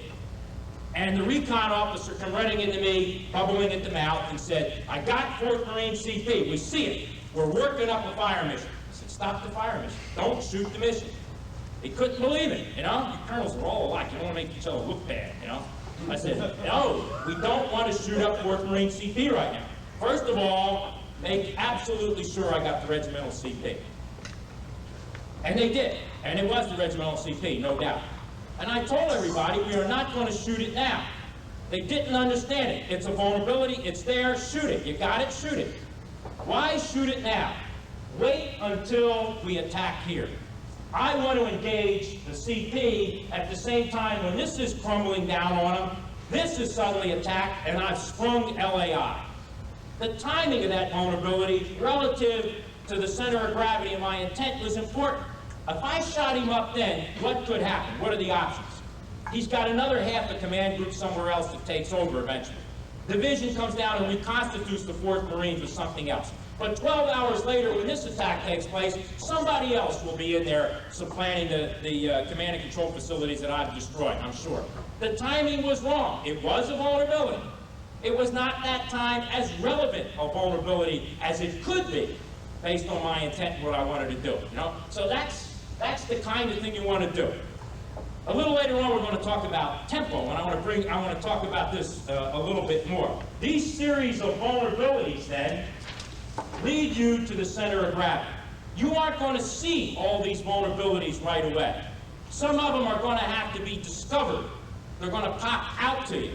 And when you see them, and when they're reported to you, somebody reports the gap, all right? In other words, they report the vulnerability. You have to assess the value of the gap and how much energy to throw into the gap. Is the gap relevant to my intent objective? If it is, how should I take it on and what should I expend, or how much energy should I expend against it? Because I'm going to talk to you a little bit more when we get to tempo about conservation and expenditure of energy, which is key. And I'll bring it back to Vietnam, where I think that's one of the things we missed big time. And it's exceptionally relevant to tempo and how we run. I had a lieutenant ask me one time, hey, Colonel, when you look at the enemy, what are you looking for? What are the kinds of things you want to know about the enemy or that you want to have a good feel for? And I gave him a little grocery list of things just off the top of my head. And it turned up into a slide that's always been in here. I like to know what he operates out of, basis of operation. You know, where his foundations are for his support, reinforcement, where he would withdraw to, that sorts of things. What kinds of lines he has to him. Lines of support, communication, how he's set up. How's he disposed in front of him? You know, what are his formations, positions? Where is he? How is he? Remember I told you about the VC and those series of interconnected Vs that became X's and all those things? You know, I was no dummy when I was a lieutenant captain. When I hit that first position in my life in Vietnam, I went through that thing after the fight over and over again, trying to get a picture in my head of how this sucker was laid out. Because if I was going to see it again, I wanted to have a feel for this thing, bigger than a break box, you know, smaller than an elephant. What's it like? It's got edges, you know. What do I got in front of it? His command and control, how does it work? I think our command and control system will always be a vulnerability. Ours is terrible. It's communication dependent, it's complex.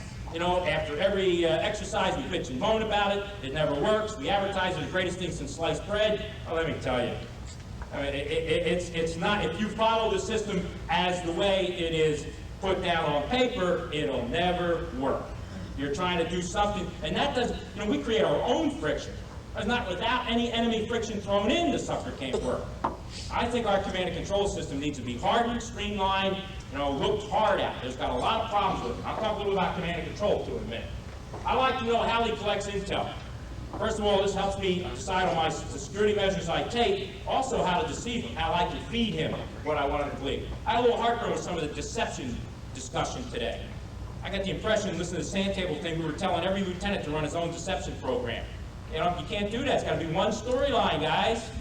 You know, I was thinking when that was being described, and we were telling lieutenants about deception and all this other stuff, if that had happened at Austerlitz, the guy that wasn't under the mist down in the woods might have said, I'd like the guy to believe that I'm in the mist. Now, that would have really screwed up Napoleon's plans if one of those little gomers that was outside the mist decided to convince the guy in front of him that he was in the mist. I mean, it kind of wouldn't have gone along with Napoleon's plan. You got to have one storyline. You know, deception, every little squad leader doesn't do his own deception. Or you will, again, get inside your own OODA loop. you know, and unravel yourself in a heartbeat. So, you know, deception is a nice word. We all want to have some. Wherever we draw it, battalion supply or whatever, and however we apply it, we're going to get ourselves in trouble. So deception has to be done with a storyline from the highest levels, very carefully orchestrated, or else it becomes ridiculous. You're going to have a laughing enemy at the other end. I like to understand his style of operations, how he operates. I go back to Vietnam again. I really had tried to understand the VC. I wish I could tell you, oh, I mastered, understood their tactics, how they fought, whatever. I did not. I talked to a lot of VC NVA prisoners. I spoke a little bit of Vietnamese because they sent me to school down at Fort Bragg. And of course I had my little buddies there who could speak to them. And I really tried to figure them out. I can tell you another thing, because Mike Wiley brought this back to me in something he said about your frame of reference. The best times I ever had in Vietnam, if I had to ring up the times I did something okay to good, something strange happened. When I was at my best as a company commander or even as an advisor, I began to realize I had a picture in my mind of the enemy commander. I don't know why that popped into my mind, but I had this picture of this other captain over there in a little khaki uniform, you know, with his little chopsticks and shit. But I had this vision of this guy. And I was hearing him think, and I was considering what he was doing. When I didn't have that vision, when it didn't automatically pop in my mind, I was confused and mixed up. But when I always got that vision, that sort of view of things from the enemy side, I was always better. I felt. It seemed that way. It seemed to turn out that way, that view. Understanding him is key. I know guys who went to Vietnam and spent 6.5 years there, in one case, and he didn't have a clue about the Vietnamese. He totally did not understand their culture, their people, the purpose, what we're doing there, the enemy, or anything else. But he was there for 6.5 years. You know? So understanding who the hell you're fighting is important.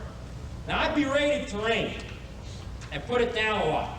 Now I'm going to say a few things that will seem to contradict. I teach a class on terrain appreciation to my officers. It's a long class. I got a little book when I was in basic school called the MCS publication, the old Marine Corps schools. One of the finest publications I ever read on terrain appreciation. It taught me map preparation. It taught me how to do go, no-go maps. It taught me how to streamline, ridge line, to highlight the lines of communication, all sorts of things like that.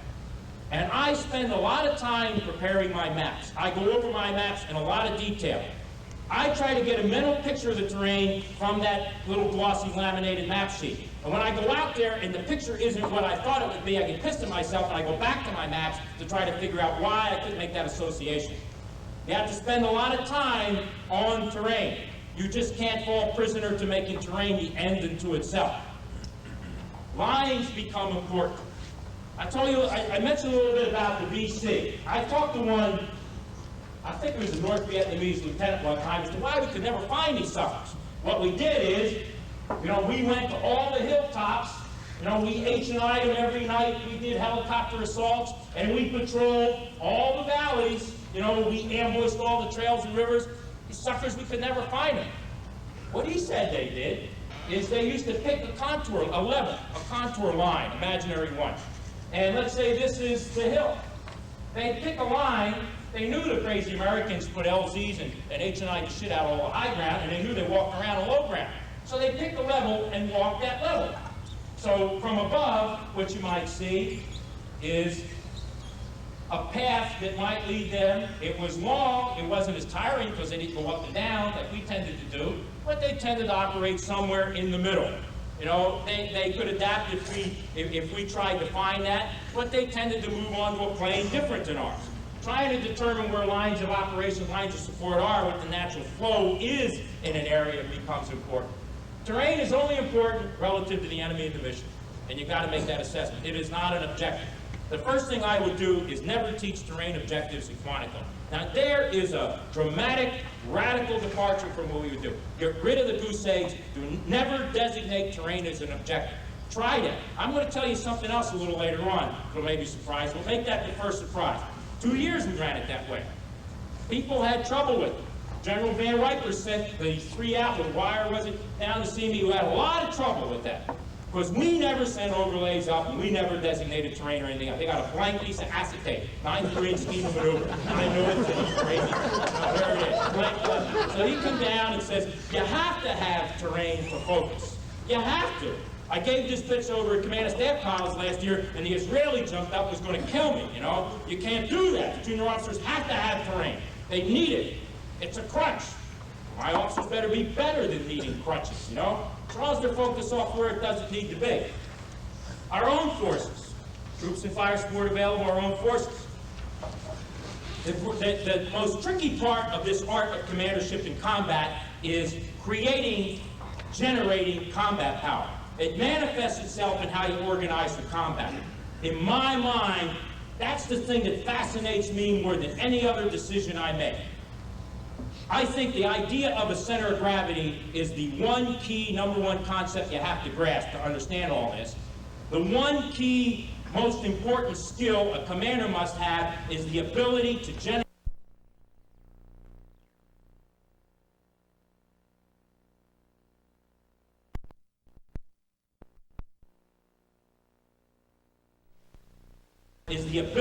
generate and create combat power. It's an art. You know, it is how you organize that force, how you mix the right blend of arms, how you task it and move it and everything else is the very essence of commandership in combat. You know, that's the thing you need to learn to master. We don't understand it. One platoon engineers for you, one platoon engineers for you, one platoon for you. One lad section for you, one for you, one for you. You know, that's the way it goes. And do they ever change through the course? Do we ever transition combat power? No. I got to tell you something.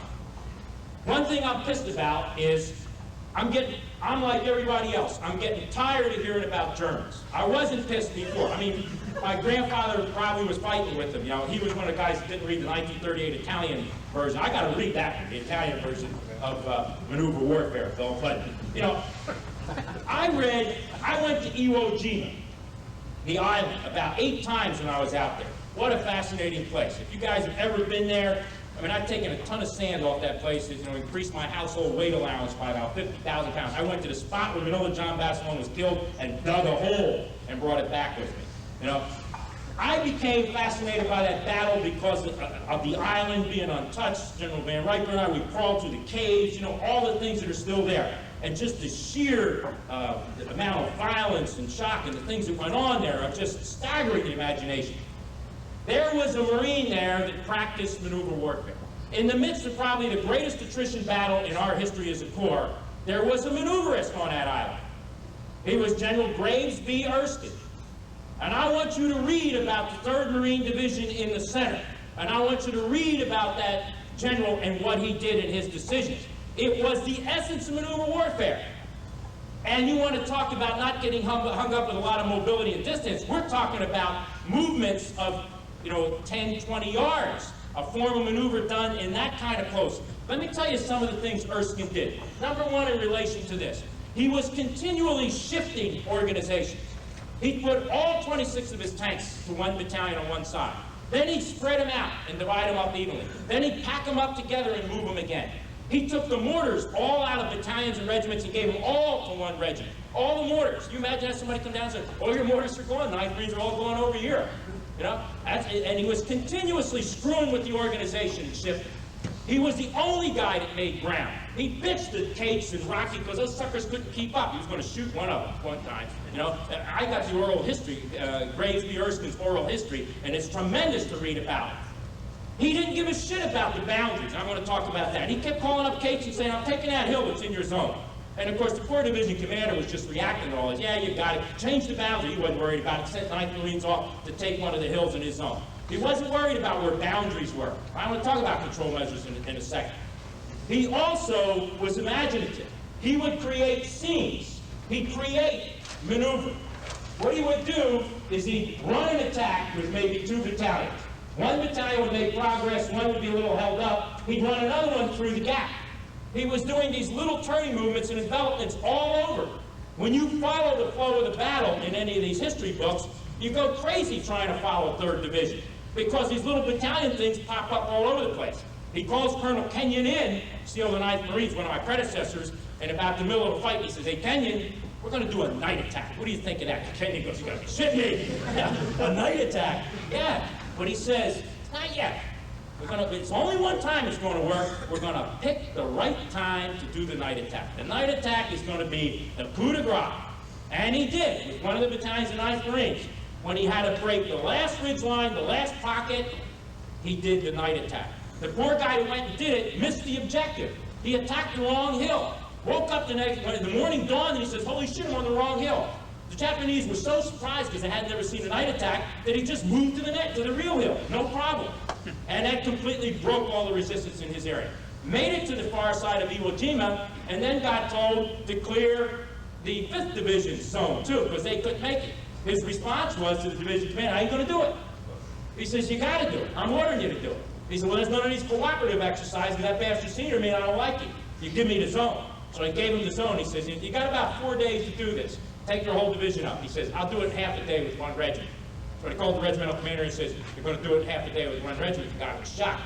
He did it with about 17 casualties. Cleaned up the last resistance up there toward Bloody Gorge. But read about Erskine, the very essence of maneuver warfare. Not in CACs-like 29 palms, Russian steppes maneuver. Read about the 1st Marine Brigade in Korea. I think that the essence of maneuver warfare is there, and fighting the MAGTF is there. We need to look back in the kinds of missions we will most likely get, and into our own heritage to see those few officers that we had that did in fact practice this art. I think that a couple points I would make regarding mobility. There's such a thing as I call a mobility continuum. Let me tell you what would happen as I saw at basic school, or not basic school, Command and Staff College, and I see a lot of times in exercises. We're going to do a helicopter-borne operation. The scheme is great. Let's put it in the context of an amphibious operation. Bad guys are lined up over here somewhere, and we're going to make this landing, come in, do some magnificent movement. But what we want to do is launch this helicopter-borne force a little early, get him astride this guy's lines of communication, and this is going to be the thing that really screws him up. A helicopter-borne force in his rear. Now, I've seen this 1,000 times in all these little games. The helicopter-borne force launches at 0 dark 30. Put, boom, plops in. Everybody gets out. Shanks mare. In your mind's eye, a pack, a helmet, a cartridge belt, 1 DOA, could be dead on arrival, but he's got all the other shit on him. We put in artillery, spinning off the bottom of a helicopter, split trails, no prime movers, dump a battery in with the guys, that's none more of that imaginative organization for combat. Probably make it an LZSA, begin to flow in some logistics shit and everything else, put a CSSD in there, plop it down. Well now, the little bad guys say, great, cannon fodder. Now, boom, boom, all of a sudden they start shooting at it.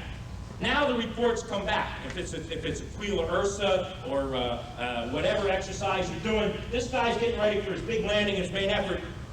Hey, 1st Battalion, 2nd Marines just took 12 killed, 24 wounded. 2 artillery pieces destroyed. Oh, shit. Next report comes in. 10 killed, 15 wounded. They just lost another artillery piece. Now, all of a sudden, this masterful stroke, high mobility to his rear, now becomes bait. Now, everything directly focuses on the thing of most concern. These poor bastards that are getting annihilated back there. 2 decisions, one of 2 you can make. Reinforce failure, let's commit the reserve into this goddamn mess. Or, let's pull them out, which means send in these empty helicopters, like that Gomer isn't going to know you're not going to come and try to get him out, back into the same goddamn zone to extract all these guys under fire, right? What have we done? Mobility ended as soon as you stepped on the ground. It sounds crazy. I like a very light helicopter-borne force with dune buggies and motorcycles and light jeeps and vehicles with crew-served weapons on them, so when the thing goes ramped down, they boom off. Light infantry that booms out into the boonies, that is wearing light shit, that when the stuff hits, he's all over back there. He isn't plopped in one place. But we plop Our helicopter-borne operations are plot operations everywhere we go, by virtue of all the shit we take in with us. And you watch it next time you see one with a reinforced battalion landing. Tell me it isn't so. The key vulnerable time is when you transition these organizations for combat from, shifting tanks or shifting armor or shifting missions, and you got to watch those. Those are very vulnerable periods for you. How you transition organizations for combat have to be done very carefully, and that senior commander needs to pay a lot of attention to that. Talk a little bit about time and space. I think that it's very important to understand this idea that there are key points and places in time that you need to affect. You either need to be there in some form, or you need to affect that place in time in some way. Threaten it, interdict it, suppress it, occupy it, whatever.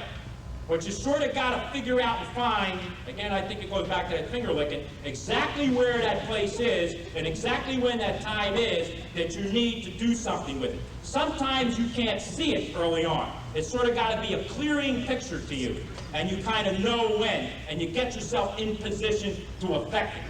But that key idea of time and space and putting them together and figuring out what's most important. I can get astride his lines of communications right now. I can shoot it up a CP right now. Is it the best time? Sometimes you know where things are in terms of time when you want to affect it. I would like to hit his reserve just when we do the landing. So I got a good idea of the time factor here that I want to affect. But I got a problem. I don't know where his reserve is right now, 2 days before the landing. So the place is unclear. But the time is pretty clear in my own mind when I want to do it. Maybe you will know the place. That line of communication is what I want to get astride. But I'm not sure when just yet. I just haven't sensed that now is the time when I'll do the most damage. If I go for it now, it's a little too deep, a bridge too far. I will extend myself, I can't support it, and right now it doesn't threaten him a whole hell of a lot. It doesn't really do anything to support my intent. So time and place are important and have to be put together. The idea of concentration and dispersion, mass and economy of force. You're always compressing and expanding all over the battlefield. And you're doing this in those two mediums of time and space. For all the logisticians out here, I got one bitch about something I heard. I was waiting and waiting for one logistician to stand up and say something about it. None of you guys did. You disappointed me. I've heard at least 5 times in the last 2 weeks that you develop the plan, then you turn to your 4 and say, support it, or can you support it? You've got to talk to your logistician like you talk to your 3. He's in on it. He's in on your planning and on your scheme development. You co-opt the little sucker. You see? Because if he's in on the development, his heart's in it. And he understands it. You don't just deliver it as a fact afterwards, support this thing. What thing? How do I, what is it? The logistician has to be involved in planning. When I go forward to my battalions, I take my 4, not my 3. When I go to visit battalions, I take the 4. What's the 3 going to do for the goddamn battalion? 4 can do a whole hell of a lot. Check him out. How's your temperature, You got chow, water, everything going okay? I want the 4. Sustainment's my obligation. I want to do these things. Now, I mentioned something up here called logistics of opportunity. I don't like this idea, this phrase, and I know what it means, and I agree with the meaning, but I don't like the term command push in logistics. You know what? I got an uneasy feeling that in the middle of some operation, I'm going to turn around, as it happened to me, and the refuelers and all the shit are coming down the road with their lights on in the middle of my night attack. It's your turn. It's your time. We push the shit up to you. Take it now, Colonel, or screw off, I don't buy logistics that way. And I don't refuel, rearm, and do this shit to the force as a whole. Now, John Boyd and I had a long talk about culminating points. I like to think of culminating points in terms of sustainment. There are certain measurable things that you can determine culminating points on. One example I use is fuel. Here's an example. I know if this guy's got so much fuel, that in so much driving around, dicking around, everything else, he's going to go bingo. I'm looking at a culminating point. I don't want that culminating point to happen in the middle of an event that I want this guy to take part in. I look for the opportunity to provide sustainment. I go down and measure the condition of my subordinate units. And you look for that right time to pull them off offline or to bring the logistics up. I would like to say it's logistics pull by me. It's not command push me up onto the guy. You know, it's a cooperative thing. Now, the commander pulls his logistics at the right opportunity. Logistics and sustainment has to be thought of in a tactical context. The when and the where and the how, you know, and where it fits in the flow of time and space and everything else has to be blended into the tactical thinking and scheme. If you separate it and make it an administrative thing, you're going to die, and your timing is going to be terrible. It's not going to be coordinated. You need to understand that. I want to say something for 3rd FSSG and General Mulqueen. They understood maneuver warfare. They organized and they provided the logistics to meet a maneuver battlefield at great cost to themselves. But I'll tell you what, I wish the other components of the MAGTF could have understood it like the FSSG did out there. I did more of this discussion with the FSSG officers than I did with the officers, any other officers of the division, the wing, or anybody else, or any of the command elements. There was more of this kind of interchange with those logistics officers in that group than any place else, and they truly understood the idea. Hello. Huh? How about if we take a break, though? Because she wants to sell some beer, right? And I need one. Why don't we take 10 minutes, come back, and then we'll go through another session. I don't get it. Next thing I'd like to talk about is command and control a little bit. And I think this is where we get maybe into the biggest trouble. The commander, I tell my headquarters company guys, get them out, that they're really critical. That my ability to command is directly dependent upon their ability to perform their mission. And the comp platoon, the guys that support us, everybody else. And it's key. I think I spend more time on this particular subject, command and control, than anything else. I try to make it a very dynamic thing. My headquarters commandant, my 3, my commo have got to be innovative. They constantly have to come up with new things or new ideas, or I get pissed at them. And they are. Forever screwing around with the SOP, with the facilities, with the procedures, always seeking to streamline them, make them more effective, everything else. And we learn from every CPX, every map exercise, everything we do. In 2 years, I told you we deployed or went on a major exercise 10 times. We went on 20 CPXs, probably did about 30 map exercises. Every week, I require my headquarters company to do what I call command post training. And it's to make sure that they really keep these things unlimbered. The first thing you have to do as a commander is to create the right environment. Now you see, I got this philosophy that we like garrison. Garrison closely simulates where we're from, back in East Cupcake. So we're used to lights and showers. We're used to racks with linen and all these things. The abnormal thing is the field. We go there, but we don't like it. I mean, we say we do because we're Marines, but we try to gut it out. We don't do wrong things in the field. I mean, I got guys that go to the field to pride themselves that they don't take a crap in the time they're out there. You know, you got to make them do that kind of stuff. I mean, they change their whole routine when they go to the field. They're not used to it. The environment's got to be one of being expeditionary, of being light, of being active, of being oriented and comfortable in the environment out there. The environment you create has to be one like that.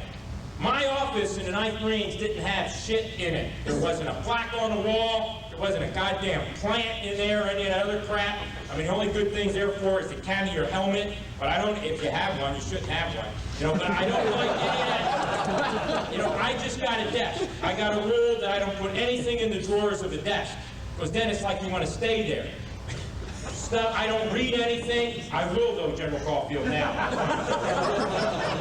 As a SEAL of the regiment, I didn't read anything, just signed it. Matter of fact, I took 2 weeks leave before I come over here back in 9th Marines, and I was going after change of command, and a sergeant major came up to me and he says, "Sir, you got to talk to this new guy." He says, "Remember how you'd sign everything, even a blank piece of paper, if we put it in front of you? This guy reads the stuff now."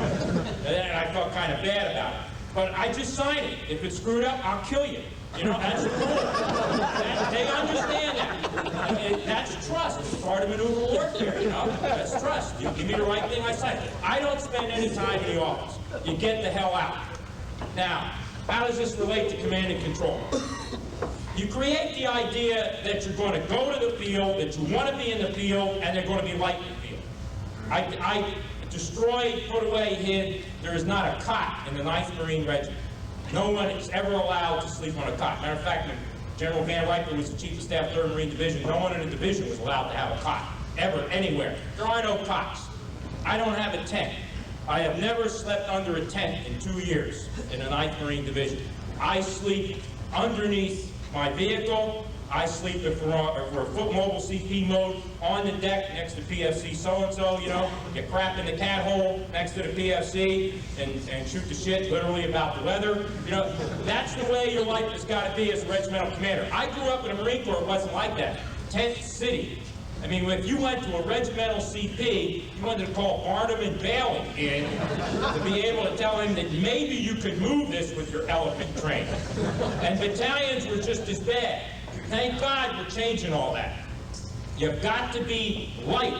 And where you pay for streamlining and going light are in these creature comfort items. I got a rule. We displace at a minimum every 24 hours. I never spend the same night in the same place unless I can help it. I've spent 2 nights in some places, not because I wanted to, because I got forced into it. But I like to get the hell out and to move and not spend any time that I have to. Mobility is security for command and control facilities. You've got to move. That's critical. And you've got to pay the price in streamlining in these creature comforts so you can afford to put it into other things that are more important on the battlefield. You can't go so austere that you can't do the job. And you can't forget, if you're a regiment or a battalion, speaking from that perspective, that you don't go to war as a regiment or a battalion. You go to war as a reinforced regiment or an RLT. Other people come. You see, I've seen regiments that say, this is the COC. We developed it on the parade deck, and it's got all my guys. And I go in and I say, when you get LAD, or when you get engineers, or when you get, other attachments, direct support, where do they go? Oh, out there somewhere in the dark. They're never integrated into the system. It can't be that way. Now, how you set up the facility is important. And I got to tell you a little bit about it. Now, I want to go back to the sensing of the battlefield, the way I got to do it. My eyes, if they're not on the fight physically, I'm forward, they got to be on the S2's map. Now, my S2 is the key man in my organization. First of all, there's no such thing as an Alpha and Bravo command group below the division level. That's bullshit. You can't do it. You don't have the gear or the people. You can do it for a week and fake it, just like you don't have to take the crap for a week and fake it. But you can't exist in 2 mirror image CPs. I don't give a shit who you are. You can't do it, not in the long term. You have a CP. You can take the command group out of that CP temporarily, and you can go forward with it, you can operate, you can control with it, but that's different from 2 mirror image CPs. I operate with a command group that generally stays out forward. I come in occasionally for a lot of different reasons, change over radio operators, give people a break, get briefed up. I might pass control back on my way or whatever. I might take it and move out, but there's this constant flow in and out of the command group from that CP. My sensing of everything has to be eyes on the 2 map. My hearing is the TACNEX, higher and lower. Nothing else do I want to hear. Nothing else is allowed to be on a speaker, if anything's on a speaker. But I listen to the 2 necks. That's what I want to hear. My fire support coordinator, my ALO, quietly come up and mention that there are calls for fire, or there are things to be arbitrated, at least at my level. When I was battalion commander, it might have been calls for fire. At my level, that he may pick up on calls for fire, or he may pick up on things that 2 units need some sort of arbitration on. But he's informing me from that point of view. The intel officer tells me of things that are happening that he's picking up, because he has a lot of eyes and ears out there. I described that one thing we did in the force-on-force with the LAI battalion, bouncing off one and then going deep. I never talked to the LAI battalion directly through that whole thing. One time after the deception, he swung by my CP on the way out. I never doubted where he was or what he was doing. Without talking to him, we had communications. First of all, he's a good friend of mine. I know him. We think alike. And I knew what he was up to. How did I know where he was and what he was doing? Recon teams reported him. You know, I actually had recon teams out that saw him and reported him, which they were supposed to do. I had pre-planned logistics support that was taken out to him by helicopter aviation drops. They reported him. You know, I had other things that flew over, airstrikes and things that went on, that reported his sighting. That's a form of communications. Knowledge is a form of communications to what he's doing. We have the rule of critical comp. I used to call it desperate comp, but I didn't like it because it sounded too heavy. So I went to critical comp. And critical communication means I only need to talk to you if it's something that affects the intent. Something means that I ought to change the intent. You can't accomplish or carry out my intent. The enemy, the terrain, or something else is going to do something to affect the intent. Then we need to talk. How we get to talk? 1,000,001 different ways. And we can figure it out. When I was a battalion commander, I controlled all pyrotechnics that went into the air. They all meant something. Company commanders could have the shit that goes on the ground. But I controlled the meaning of everything that went into the air. A form of communications. It had meaning. I'm in the attack. I've secured the objective. You know, so by a series of pyro, one company can understand what another's doing. I'm a believer not in vertical communications, but in lateral communications. I want two battalion commanders to talk to each other through an attack rather than me directing them through an attack and they're coming up and I'm going down, coming up and going down. See, battalion commanders come to me and say, okay, now I know you got so-and-so on the right and left. What do you want me to do? What do you want him to do? Go talk to him. Decide what you want to do.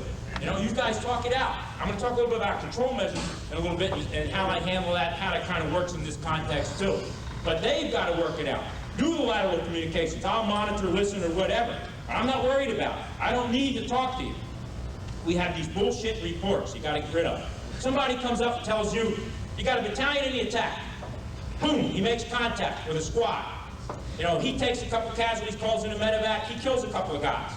I get a report saying, I made contact and killed 3 guys. Well, no shit. That's what you were supposed to do. Why do I need a report? Why do I need position reports? During the force on force, there was a point in time, and I mentioned this to some of you, when I leaned over to my tree, or he leaned over to me, and we were studying the 2 map intently, because we were trying to figure out where 4th Marines was and how it was lining up. We were, and I hate to use this term, we were sort of templating it, you know, because you know why? IPB works against us. We're so predictable.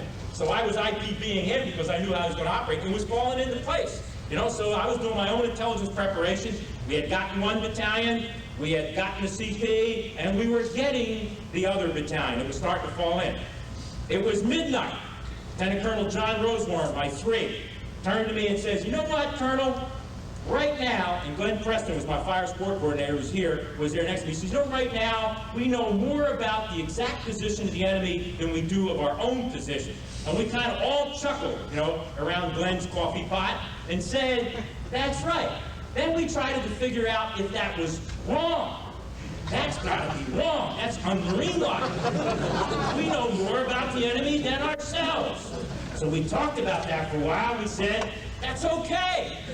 We're not doing, I don't need to know where everybody is. They're doing their thing. They're happy. They're going for it. I know where the bad guys are. I mean, life's good. Don't worry. Be happy. And we decided on that. And it was okay. So you have to really structure your command and control and your sensing all these things to pick that all up. I generally like to stay away from, it's not benign neglect, but let's say my mobile CP mode is 4 vehicles.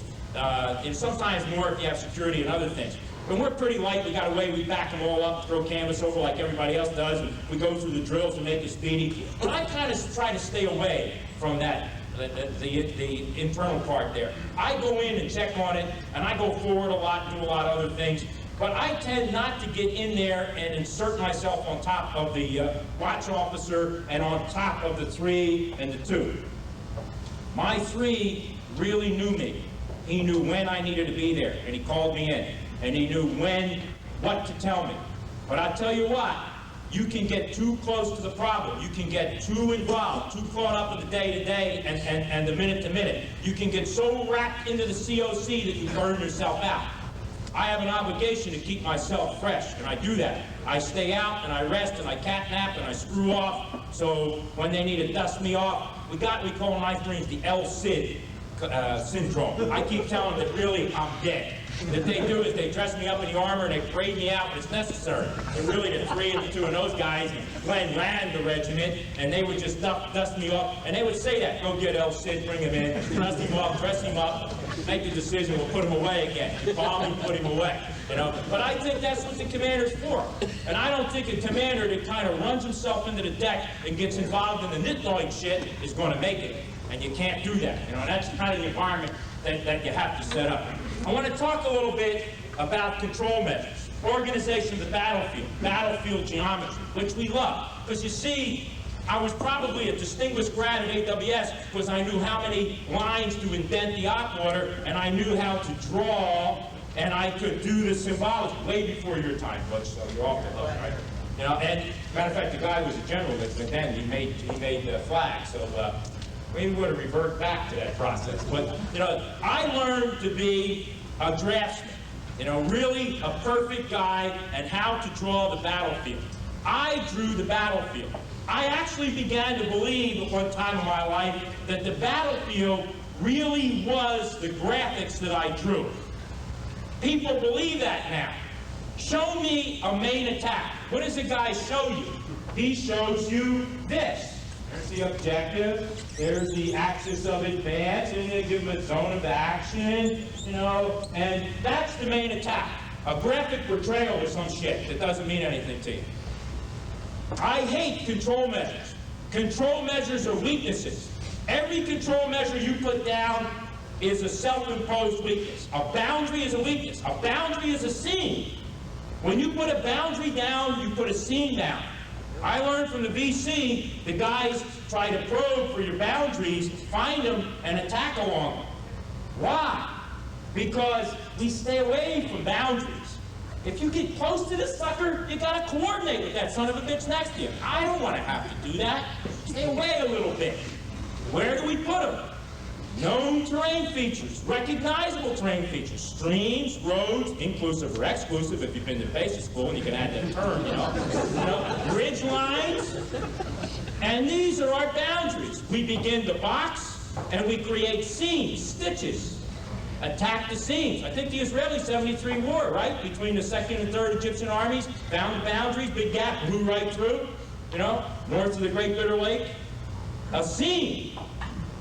I don't use boundaries. Now, I gotta tell you the honest truth. The little suckers slip them in on me and they don't think I know it. Right, Glenn? I mean, I know the battalion commanders get all nervous and they create a bound, they have an agreement between each other. And they'll tell the fire sport coordinator so he won't kill him. But you know, I don't like it. And they always say to me, sir, how can you operate without a boundary? You gotta have a boundary. I say boundary causes vertical thinking. Boundaries mean, okay, because the colonel drew a line, my right flank is secure. So now think forward and talk to the colonel and go. But don't talk to the other battalion or the other company. There's no need because there's a boundary. Hoping that the guy out there on the other team understands that rule that we've just established by the Marquis of Queensberry. Don't screw with me, I got a boundary here. I'm protected. You know what happens when you have no boundary? They gotta talk to each other. They hate it. They gotta cooperate, coordinate. And they don't like it. And I love it because it's less work for me. Now it's the lateral communication, none of this vertical shit up and down. So I don't like boundaries. I don't like too many fire support control measures either. I got something I want to offer all you school presidents, deans, or whatever you are. When you get the new class in, one of your test questions, now we have two types of fire support control measures. Permissive and restrictive, right? Did I say that right? You already got it? All right. Now, let's take one of those permissive suckers. Coordinated fire line, right? CFL. We all know, because we're graduates here, that that's a permissive measure, that means you don't have to coordinate the shit if you shoot, you know, surface indirect fires beyond it, right? Ask all the new guys what a coordinated fire line is. You know what they'll tell you in most cases? A coordinated fire line is something you have out there that if you shoot short of it, you gotta call the guy up and coordinate with him and talk to him. In other words, they put it in restrictive terms. Same with the fire support control measure. They put it out there to protect themselves. It's another scene. It's another protective measure. It's another thing out there that they put in. Run a map exercise or CPX with no boundaries and no fire support control measures. Try it, no objectives, clean maps. I mean, you're going to cause some high anxiety to begin with. But watch what happens after you do it. It's amazing how much communication, cooperation, coordination increases and how effective you become. You know, I defy you to do it. I've done it. They hate it. In the end, they love it. They're proud of it. We did this with no boundaries. A regiment with no boundaries. The last time, 5 maneuver elements, no boundaries. I know sometimes they stuck it in. They got a little worried, nervous, and the 3 made a deal, cut a deal with the battalion commanders. They didn't tell them, don't tell El Cid, got a fucking boundary. But I'll buy that. You know, there are times when they're going to force me into that stuff. But try it sometime. Get away from the battlefield geometry. And don't ever, if you're a commander, look at the 3s map. It's the world according to Garp. It's not the way it really is. I want to talk about another trap we run into, phasing. As soon as we get into an operation, it's the first thing we do. Phase line red, phase line blue, phase line Sally, phase line Mary, you know, all phase line Ohio, we line them up. Phase 1, phase 2, phase 3. Phases of offensive combat. Phases, phases, phases. We phase ourselves to death. They have no meaning. We have some natural phases, day to night, night to day. We change everything. It's getting dark, stop. Stand 2, stand down. You know, we change names of things at night. I was on a final coordination line at the basic school. It got dark. I was on a probable line of deployment. I'm on the same little piece of terrain on a golf course. You suffer, change your name because it got dark. When it gets light, you're going to change it back again. You know, why? I don't understand. And when it gets dark, we do things differently. Release points, you know, guides, all this shit. We're going through this stuff. You know, and when we change from night to day, we phase. We eat 3 times a day or 2. Basically, I can tell when Americans eat. We're going to generally eat in the morning and sometimes late in the evening. We're going to have a third meal be around noontime, right? Let's think about this if you're the enemy. I have phases of offensive combat. Phases lead to expectations. When I described that sequence I went through at basic school, where I went from the assembly area to the objective. Now, you're a Lance Corporal, United States Marine Corps rifle. You have just reached the objective. You have gone into the 3rd phase of offensive combat. When I was a lieutenant, it was MACE. Movement to contact, attack, consolidation, then exploitation. Now, I guess it's PAC, right? Preparation for the attack, consolidation, exploitation. Is that the new one, or you guys? It's like sort of like mobile combat in a built-up area, fighting in tall buildings. I don't know where the hell it's going. Well, we change the name every once in a while to get it up, I guess. But we have a phase. Now, that Lance Corporal has got an expectation. What do you think it is once he parks his butt on that hill as the objective and he's pursuing by fire, spray and pray? What do you think the expectation is for that Lance Corporal? The expectation is it ain't going to have to get up and go forward. It's rest time. It's gunny with the chow. It ain't gunny with the chow in real combat. We don't. The bad guy doesn't give us this phasing. It's a trap. You know, the sustainment routine can become a problem. The tactical phasing that I just described can become a problem. It leads to expectations. It leads to predictability. Get away from these phases. What a phase truly is, when you don't have a clear picture as to how to get to the center of gravity, when you don't have a clear picture how to fully carry out your intent, you've expressed it, and you're going to get to it, but it is in your mind, in time and space, a ways away. You got a clear picture of the immediate. Then you phase. Phase 1 is my clear picture. In my clear picture, my first time ashore, period, I will get a clear picture of phase 2. It's a clearing, evolving picture. I'll give you an example. Let's say I'm going to land. This is a port down here. I'm going to land up here on this beach, come down, and grab this port. There's some bad guys down here. Now, I'm a pretty good distance away. This bad guy's putting pressure on this port. His other bad guys are strung out in this direction. I'm landing behind him. And I look at this situation and say, you know, it's this line of communication that's critical. Center of gravity. He can be reinforced, he can withdraw. He wants to maintain that. If I pressure threaten, if in time and space I affect this thing, that's what's going to cause him to take the pressure off this, either move back or have to face and deal with this. But from up here at sea in my little boat, that is way far away. I know what I want to be and what I want to do. The when is now not clear. Phase 1 might be the establishment of that forced beachhead line, getting ashore, getting unlimbered, getting out to where I'm balanced and I'm prepared to move south. That's phase 1. From that phase 1, I can't see this yet. Maybe in the second phase, it will be a better orientation and a movement that will get me in line, that will develop the dispositions of the enemy, that will allow me to begin the movement and the deployment. And then in that final phase, I will realize, see, in time and place and in the clearing picture, the phasing is really in the mind of the commander and how he sees the evolution toward his intent. It is not a daytime thing, a reporting thing, and that sort of stuff. Phasing becomes an attempt to synchronize, which is not good. You know, it stifles initiative. It pulls back on people that can go, that have momentum. Phasing is restrictive. Even if you say, just report at the phase line. The mental picture is, we gotta all be along the phase line. You know, and if you don't have communications, what does he do? So phasing is a dangerous thing. It's automatic. It's one of those things that were built in that we gotta watch. It doesn't work. You have to create your organization a sense of mental and physical action. Anytime I see somebody heat up an MRE, I displace the CP. Because then I know we've been there too long. Anytime a guy breaks out a heat tab or he dicks with it, you know, he takes this MRE, and he's going to combine them in accordance with the McElhaney little cookbook he has. It's time to move. You know, we've been there too long. We don't do that stuff. And the idea is this agility, the ability to react. Now, I want to follow up with something very, very important, a very important distinction. Tempo is controlling the pace of battle. Decisions like whether to give battle or refuse battle,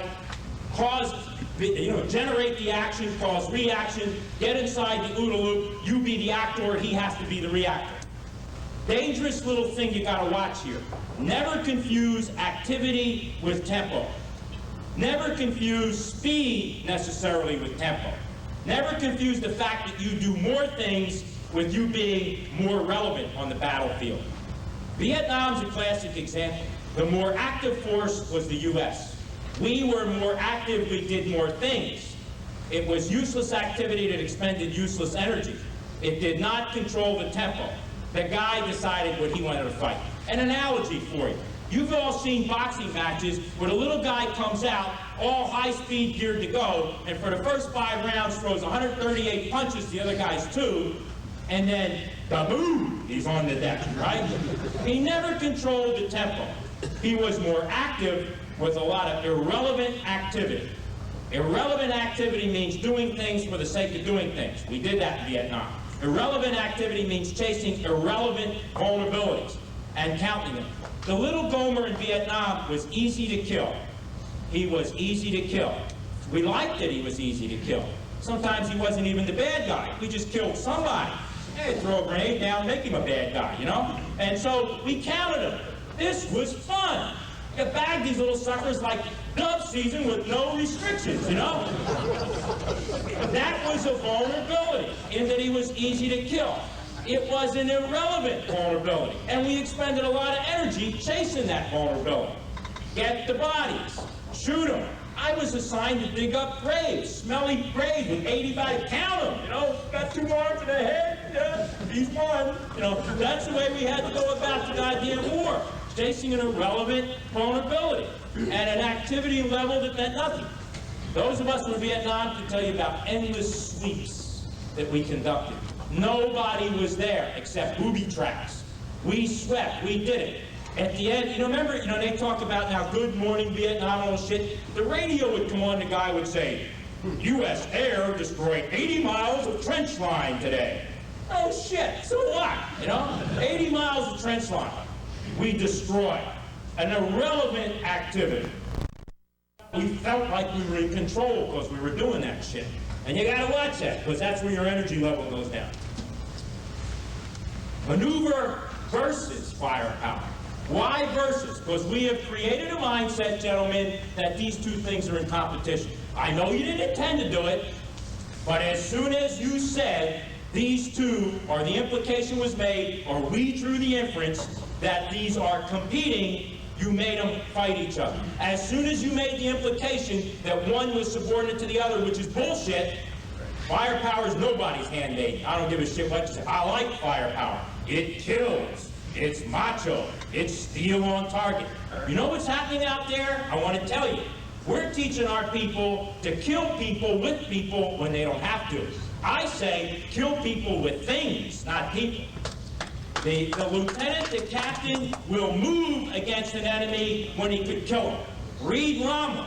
Rommel says, as soon as you get hit, plaster the bastard with fire. First thing you do, plaster him with fire, you know? Fire and movement, maneuver and firepower are complementary. They're meant to be integrated. Don't get hung up. It's the same mind game like deciding on LD and LOD, trying to decide which one's subordinate to the other. There are times when you will kill with firepower. Maneuver will set it up. There are times when you will kill with maneuver and firepower will set it up. We had fire flushes in Vietnam. We laid in a series of ambushes, we blew the shit out of the mangrove trees, flushed the little bad guys out, and then killed them there. Firepower pushed them into the maneuver elements, and we killed them that way. There were times when we led them in to a trap. I shot a 714-round TOT one time on a bunch of bad guys that got sucked in because they found a gap. No shit, you found the gap, Jack. And it was 714 rounds on your ass. You know, firepower did it. Maneuver faked them out, let them into it. Got to teach these lieutenants how to integrate. I was on a board today where we didn't think about this. Climb the hill and knock the guy off. Why? Smoke him and HE him and go around him. You know, again, read about the North Koreans during the first parts of the Korean War when they came down to the Busan perimeter. Look how they handled the Army. The Army popped themselves on every piece of high ground. They just flowed around them. Tank fire, artillery, and everything suppressed them, pinned them down, and they just flowed around them, all the way down. Low ground, valuable low ground. Recon versus security. Worst thing I can hear is security screen or recon screen. Recon does not screen. Screening is security. Security orients on the good guys. Reconnaissance and intelligence collection orients on the bad guys. I know people that say, I got my eyes and ears out because I'm surrounded by reconnaissance units, reconnaissance patrols, and sensor strings. Your eyes aren't out. You're secure, you're protected, you're in a hole. None of that shit's oriented on the enemy, it's all oriented on you. I know people that put sensor strings in on their flank, and then the 2 controls it. If I put a sensor string on my flank for security, that's the 3's obligation to worry about that sensor string, not the 2's. That's not intelligence collection, that's security. There's a difference, subtle, on what you're orienting on. If you're going to go after the bad guy with your intelligence collection, you need to go after the bad guy. If you're going to use those assets for your own security, don't deceive yourself that it's collecting intelligence. It'll tell you when doomsday is coming, that's for sure. You've been penetrated, and he's coming pretty fast, but don't confuse these two. I teach a class on all this shit, and on how to saturate areas with intelligence collection assets. I get a lot of questions from lieutenants like, sir, if you have to do a route reconnaissance, you have to clear a road, how do you do it? If you have to go into an area, like a jungle area, something like that, you're not sure where the enemy is, how do you seek him out? What's your patterns? I teach checkerboarding, crisscrossing, cross-grain patrolling, all those sorts of things that are means of taking an area and dissecting it, picking it up, and finding out what's in there. You know, and it's a whole set of techniques to be picked up, part of the battlefield skills. In the security part of this thing, you need to protect your own vulnerabilities, your own centers of gravity, your own lines, your own resources. I want to talk a little bit about the reserve. We designate a reserve. I don't like the term reserve, since we're into changing terms. Reserve is like in cooking. Reserve 2 egg yolks, holding back. The term reserve implies holding them back. I don't like it. I don't like the idea of big reserves. I think that's bullshit. That violates everything we've heard in 2 days. I rarely use a reserve. My reserves are deployed laterally, not vertically. I want you to think about that. The guy thinks I got a reserve, because you're a goddamn American, you have a reserve somewhere. I really don't, you little sucker. He's deployed laterally. So if I see 4 battalions, you really got 5. No, I got 4. You hit 2, the other 2 will become the reserve. And they'll come at you laterally, not vertically, you know? Think about that for a while. I don't decide on the reserve. Now the missions for the reserve. I want you to take all the missions that we write about. They all reinforce failure. If you assign a reserve for rear area security, that reinforces failure. What failed? The rear area security. If you assign a reserve to be prepared to carry out the mission in one of your maneuver elements, what failed? That maneuver element accomplishing its mission. That's a failure mission. You know, you have to have an anticipated use of this reserve. You have to see it. I got a question for you. The reserve, the force of opportunity, so valuable, the key, the thing that drives it home. When it's committed, is it the main effort? Should it only be committed as part of the main effort? If you commit it to less, what's the point? Think about that. Every time the reserve is committed, should it be the main effort? Should it be part of the main effort? Should it be part of springing the main effort home? If not, you got to think about what the hell you're doing with that reserve and why you have it. Think about committing the reserve first. I don't buy this bullshit that he who commits the reserve last wins. I like first. I make my guys give me examples of when you commit the reserve first. They're pretty good. Spoiling attack. You know, in the defense, attack. I just gave you an example when we were in Germany, where we attacked in the defense. You know, why? Throw it in there. What about if it's an amphibious operation? You got a reserve, helicopter form. You're worried. There's a goddamn enemy reserve running around out there. You'd like to know where it is. You'd like to fix it. You'd like to pin it. If I knew where it was, I'd get it. Once we get ashore, we start moving. You find it too, I'm going to send the reserve right in and fix it. That's the center of gravity. I want to pin it. Well, he comes in the night before the landing and says, we found it. It's here. Commit the reserves tonight. Before H-hour, L-hour in the morning. I got a trigger finger on the reserve, I got to admit. Now that flies in the face of everything I know you guys read about and know. I'm a trigger finger with the reserve. It's uncharacteristic of Americans, and I'll tell you what, it screws people up. I also like to create imaginary maneuver elements. I had a fake maneuver element in the force on force. Took some tanks and Amtraks, some engineers and shit, and created a pretend battalion. You know, and these things are great running around because people try to count. See, they IPB you. You know, they count your maneuver elements. That's got to be a maneuver element. It's running around on its own. It's up here, and you can fake them out. I think we need to be a little bit more imaginative with this idea of the reserve and how it's used and where it's employed. And I don't think we should think vertically about reserves. We need to think laterally. Risk. We talk a lot about risk. And we say we've got to take risk. But one thing we fail to talk about is how do you judge the degree of risk you're taking? That's something to teach the officers here at Quantico. This is risky. You know what my question is? How risky? Am I going to lose the whole enchilada? Or is there a danger that I'm going to get my ass kicked and have to give up 3 clicks? What is the risk? We don't teach people to measure the degree of risk. Rommel, I read somewhere, measured the degree of risk. If I do this, I can lose the whole campaign. If I do that, I might lose the force. If I do this, I might lose the battle. You know, but measure the risk you're taking. You're more confident in taking the risk if you sort of have a little feel, a little instinct about exactly what you're risking in the worst case. Measuring risk is going to lead in determining the degree to a better acceptance.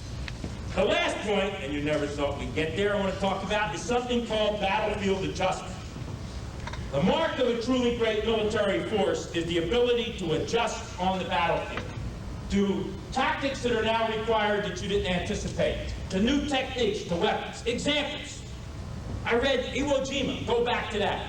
Right before Iwo Jima, after Tarawa and Peleliu, the Marines said our organization is screwed up. So right in between battles, they reorganized the Marine Rifle Platoon. 2 squads as we know them now, with fire teams as we kind of know them now, except they were 3-man instead of 4-man. But they formed a 4th squad. This squad was composed of 2 demo teams, 2 flamethrowers, and 2 BARs. BARs covered and suppressed, flames went up, burned everybody, pushed them back, and then they blew them up. The old blind and burn and blasting kind of concept. That was an innovation for the islands that had caves and bunkers and adjustment. Rommel with his 88s, a battlefield adjustment using the weapon system as it wasn't anticipated. The techniques, corkscrew tactics in the Battle of Okinawa, I love it. You know why I love this one? Because the tankers go crazy. You know, the tankers are, I want to be a maneuver element. They took one tank, one engineer squad, one infantry squad, formed it into a team, and the infantry corporal commanded the tank. I love it. Worst thing we ever did was get rid of the infantry foam on the tank. That's the worst thing we ever did. I'm telling you, tank infantry tactics are not dead. We parked our tanks in Vietnam. Read how the Australians used their tanks in Vietnam. I will recommend a book to all you in basic school. It's called In Good Company. It was written by an Australian who was a platoon commander in Vietnam. He's now a lieutenant colonel. It's the greatest book I've ever read about small unit tactics operations, small unit leadership, small unit leaders thinking. It's phenomenal. And they talked about how they used armor in the jungle, you know, and the basic value of tank infantry tactics. We shit canned it. When I was a captain, we did it. You know, we cooperated with tanks. Now I can't. I get whisked along in the back of this APC, you know? And let me tell you how tankers do this. You made all these tankers maneuver element commanders, and they want to have it, they turn to the infantry guy and say, as soon as you dismount, you're on your own, Jack, you know? You got it. I'm over here. You're there.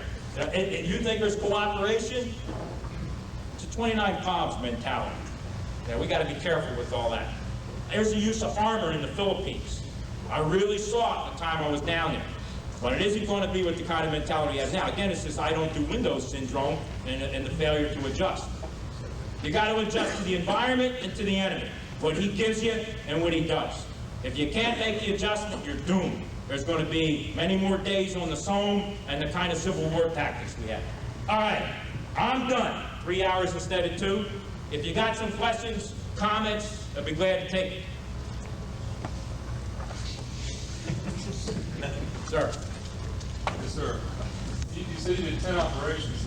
How many times did you identify a center of gravity before each operation, or did you do it in every operation? Every operation. My guys made me do it. And sometimes, I'm going to tell you something, I was stretching it. There wasn't enough there to really come up with one that I was confident in. But I had to have one, because you have to have a focus. You have to have something you're aiming at. So it had to change then eventually, or it had to clear up and become more defined. But I had to have something to grasp onto. And I had to have one thing. My guys would try to a lot of times say, there really isn't one here, Colonel. And I'd say, no, we're going to make one. We're going to make one. We're going to have a focus. And if it isn't right, it'll get us into the fight and we'll clear it more or we'll change it. Sometimes they said, sir, there's a lot of them. There's 3 of them out there. Let's go after all 3. No, going after one. Now we're going to focus on one. What we did. You know, and that led to a lot of interesting discussions. Not all the time was I confident, but a lot of times these were pretty hokey, you know. Is that the things got started at the highest level and work its way down? Is that... Well, absolutely, because I don't think you can express intent without having an object for your intent. The object has to be the center of gravity and what you want to have happen to it. You don't like the term center of gravity. If we're going to create a new term, it's going to be critical capability, you know, whatever you want. I don't call it, again, you know, Buick, Chevy, whatever. It's there, you want it, it's a thing, it's something, you know, and I don't mean a physical thing, but there is something to latch this intent onto, to anchor it to. Or else, how can you have an intent without an objective? How can you have an objective without an idea of something you're after and you want to disrupt, dislodge, break the cohesion of, destroy, neutralize, suppress, or whatever, you know? As far as vulnerabilities, you didn't always, those weren't always obvious when you started those, right? No. You could attack without knowing specific vulnerabilities. That's right.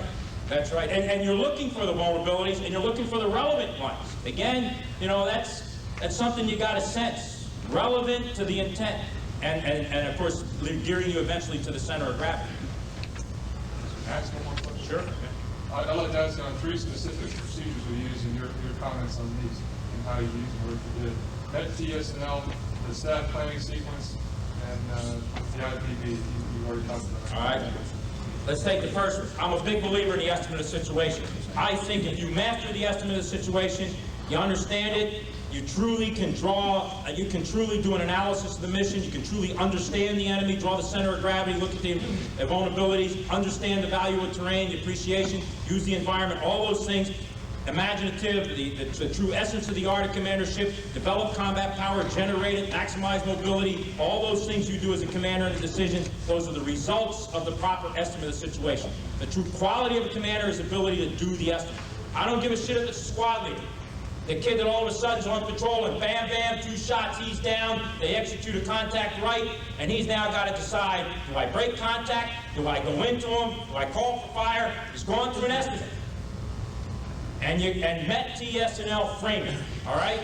You may not like it because it's a grocery list and it's an acronym, but it's still, you find something better, fine. It'll still have the same components to it. It's automatic. Let's go through the staff planning process. The rapid planning process with the Muse SOC. I fell in love with that. I got my own. It isn't the one they teach at the LFTCs because I don't like it.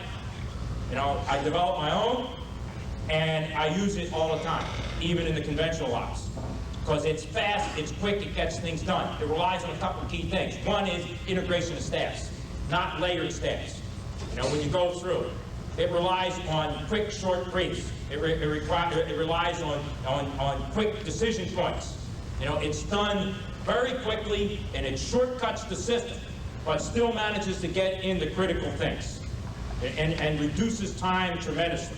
It's an efficient way to do business, and it doesn't leave anything out. Let's talk about time, planning time, which is the true crux of the matter here. If I got 12 hours, why not use 12 hours?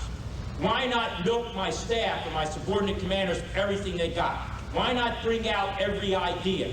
Why not go through every fine detail I can to ensure the operation is going to be a success? Now, if I've got 12 minutes, then I'm just going to say, go. I want to tell you a story. We had a guy stand up here last night that said the Royal Marines, you know, and the SAS and all this stuff.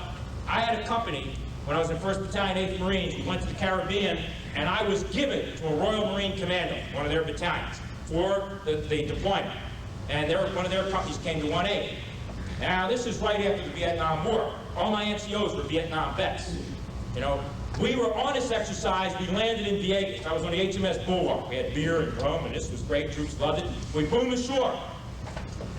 In the middle of this exercise, the CO, the commando, calls me up and tells me, we're going to have a little change of plan here. We want you, instead of doing this, to do that. Got it. Boom, moved out. Next thing I know, his little Wessex comes flying over me, drops in, stops me, comes down, he says, come aside here. He says, I've got a question for you. What are you doing? Hey, you told me to change the scheme, go from here to here. I'm gone, you know. Instead of being on a sweep, I'm going to be on the block and moving down here. How can you do this so fast, he said. What do you mean I can do this so fast? Pick up the radio, told my guys, we're going to do this, this, and that, boom, we're here. No, you've got to go to an orders group first. And we've got to have a glass of lime juice, you know, which is the procedure. Hey, a little more rum and beer I might consider. Lime juice, great, you know. So, you know, I want to give you another sea story, because I think it's important. It goes back to SMEAC we discussed today. When I was a company commander in Vietnam, first came in, I gave an order to my platoon commanders. They went out and gave an okay order. Squad leaders were out there. We were in a landing zone ready to be picked up. We had a lot of time. We were going to be there about an hour, and they had plenty of time to give the order. I went around, and I was listening to these orders. They were terrible. They were rambling, disjointed. I listened to a platoon commander give an order, and the guy saying, sir, let's go back and talk about chow and ammo again, how that's going to happen and all this stuff. You know, I finally called the platoon commanders back in. I said, this is the rule. SMEAC, 5-paragraph order. You got the laminated cards, you're going to use them from now on. You got it? All the squad leaders are going to use them. Ah, sir, you know, shit, use them. Well, now what I started to see is they broke out the card. They didn't write anything. They just went through it in a sequence. I saw a platoon guy waiting for admin and logistics, knew when he was going to get his little load. Nothing was left out, you know, pyro signals and everything. A good little procedure, quick, efficient, nothing left out. No one, my antennas need to go up. It framed it. It was good. It went. I made all my squad leaders do fire plan sketches when we stopped.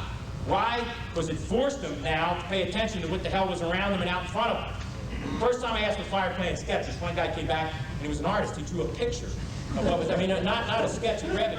He drew this picture of it. I mean, it's beautiful. I got it framed, a photo of Vietnam, you know, whatever. Not a clue. These things, these techniques, a lot of them, we have to examine them carefully now, are valuable. They cause efficiency.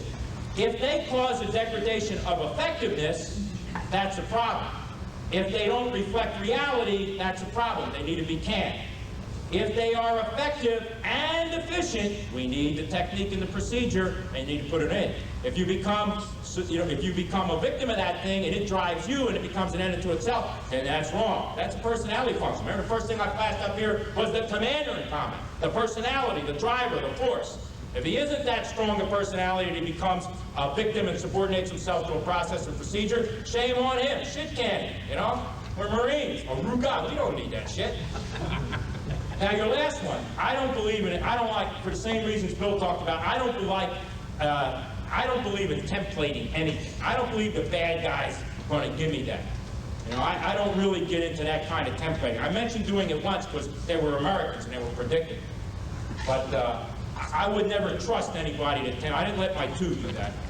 We didn't template shit, you know? Anything else? Tom? Yeah, I want to ask you, you like that term center of gravity, we had a big debate on that. And a lot of it comes because of the excess baggage associated with causes. So it caused me to raise the question to you, when you use center of gravity, what does it mean to you, other than saying it's a center of gravity? Well, in other words, obviously it's related to your opponent and what you're going to do, so what does it mean to you as a commander? Say, we're going after that center of gravity. It is something that if I can disrupt it, it will lead to his unraveling, his destruction, the breaking of his cohesion, his defeat. Okay, then in essence what you're saying, in that sense, then it represents some kind of a critical capability which unravels. Is that correct? Yeah, by definition it would have to be critical or it wouldn't unravel and lead to his defeat. That's the point. Yeah. So in a sense we're talking about a critical capability. Yeah. Am I right? If I'm saying it wrong. It might not be a capability. It might in fact be a vulnerability. Why not? But it will lead to his destruction and disruption. It's a vulnerability. Let's take the Army of Northern Virginia, if you will. And let's, for the sake of argument, say that maybe their center of gravity was Richmond because they were tied at an umbilical cord to that sucker. Keep threatening Richmond, you're forced to suffer in front of you, and you can keep fighting and then apply attrition warfare because we're a less talented force and beat them. Now, you may argue with the analysis of that. My history may be all screwed up. But was Richmond a capability or was it a vulnerability? Well, why get it? That's another head game, you know? It's not just a vulnerability, it's a critical vulnerability. Okay. Critical, I don't have any problem with critical. Yeah, by definition, that's right. That's why I'm saying it's either a critical capability or critical vulnerability or something that's going to cause his unraveling. Okay. Critical something. Who cares? Who cares? Right. Exactly. And I think that's the key word. You got to make sure that it's something critical that's going to cause him enormous problems so you can realize his purpose and he cannot. That's right. You can pull them apart. Yeah. And the reason why we've been through this is we've had a huge debate on it for a long time. And one of the reasons why the way the clause was defining the thing, it's all fucked up. Read it, it's all fucked up. The other point I wanted to raise another point with you. Unless somebody else has a question here. I mean, I don't want to raise too much of a fuss. You talked about boundaries, which of course I'm obviously very sympathetic to that kind of thing, because even when I was operating the Pentagon and the Air Force, boundaries are horseshoes. All they do is, I agree with you, they're hindrances. And I like the comment that without boundaries, I think this is a key point you made, when you remove boundaries, you force this lateral cooperation so people have to work together. When you put boundaries in, it acts as a hindrance to order. Yeah, and the lateral cooperation may lead them to saying, sir, we absolutely need the boundary. And I would give it to them then. Yeah, I understand. But you see, by me not imposing it initially, it leads them to the cooperation which may lead to it, and it can be justified. But see, I think that's the key issue, the fact that without the boundaries, you force a cooperation that otherwise wouldn't be there. That's right. See, that's the issue behind it. That's why I love it. It's a beautiful idea. And the other point you make about phase points and all that kind of stuff, that's another boundary or a hindrance and that kind of stuff. Now, you and I had discussions earlier about culminating points. Those culminating points also can be what I call self-fulfilling prophecy. Yeah. Now, in some cases, like you came back to me very hard about fuel, you may only be able to go so far, you should understand that. But in many cases, what people do, they also say, well, we're only going to be able to go so far independent of the fuel, and they come up with something about the troops being tired and all that stuff. You don't know that at that point. And in that case, you can't recognize that until it occurred or in retrospect. You should at least try to know when it's about to happen. But to try to predict that ahead of time is very difficult. Yeah, let me go back to very this. difficult. Let me go back to these instincts and this sensing of things. there's an implication of what you say that this guy knows his own culminating point, or he's created, or it's imaginary, or it's self-fulfilling. I'm talking about the commander knowing the culminating point of his subordinate units. I have a feel for it. Let me tell you a little story about the force-on-force exercise. I had a battalion that was in the fight for 48 straight hours. And I don't mean just in the fight, I mean in the thick of it. By their own choosing, chose to fight for 48 straight hours. At the end of 48 hours, I called the battalion commander in. I says, break contact, go to these coordinates, you're in an assembly area, you're in reserve, he wasn't really in reserve, and go to sleep, because I'm not going to use it. And he said to me, well, I don't want to do that. And I said, that's an order, you're going to do it. And then he turned to me and said, thank you, we needed that. He said, yeah, he did. And he went off, and I put him down in the bags for 12 hours. I know the culminating point, and I know where it is, and I don't ever want him to reach it, even if he doesn't. And so I got to keep tuned to that subordinate unit. Remember I said I bring my 4 with me to visit the battalions, not my 3, and there's a reason for that. But my context of using culminating point is more in a sustainment, than it is in an operational or moral sense. In a little bit it is, but more in a sustainment.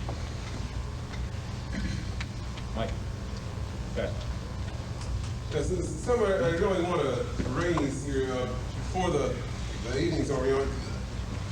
Every time I listen to your pitch, it gets richer and it gets better, and I leave, and whenever I hear it, I feel good about the way things are going. And of course, I watched 9th Marines operate over on Okinawa, and indeed, the stuff that Tony's talking about was taking place. And I talked to these lieutenants. Nowhere close to their regimental commander. I mean, I lived with some of them in the field, and this drill that they were being put through on the center of gravity was making them think like no lieutenants had thought. And my point is,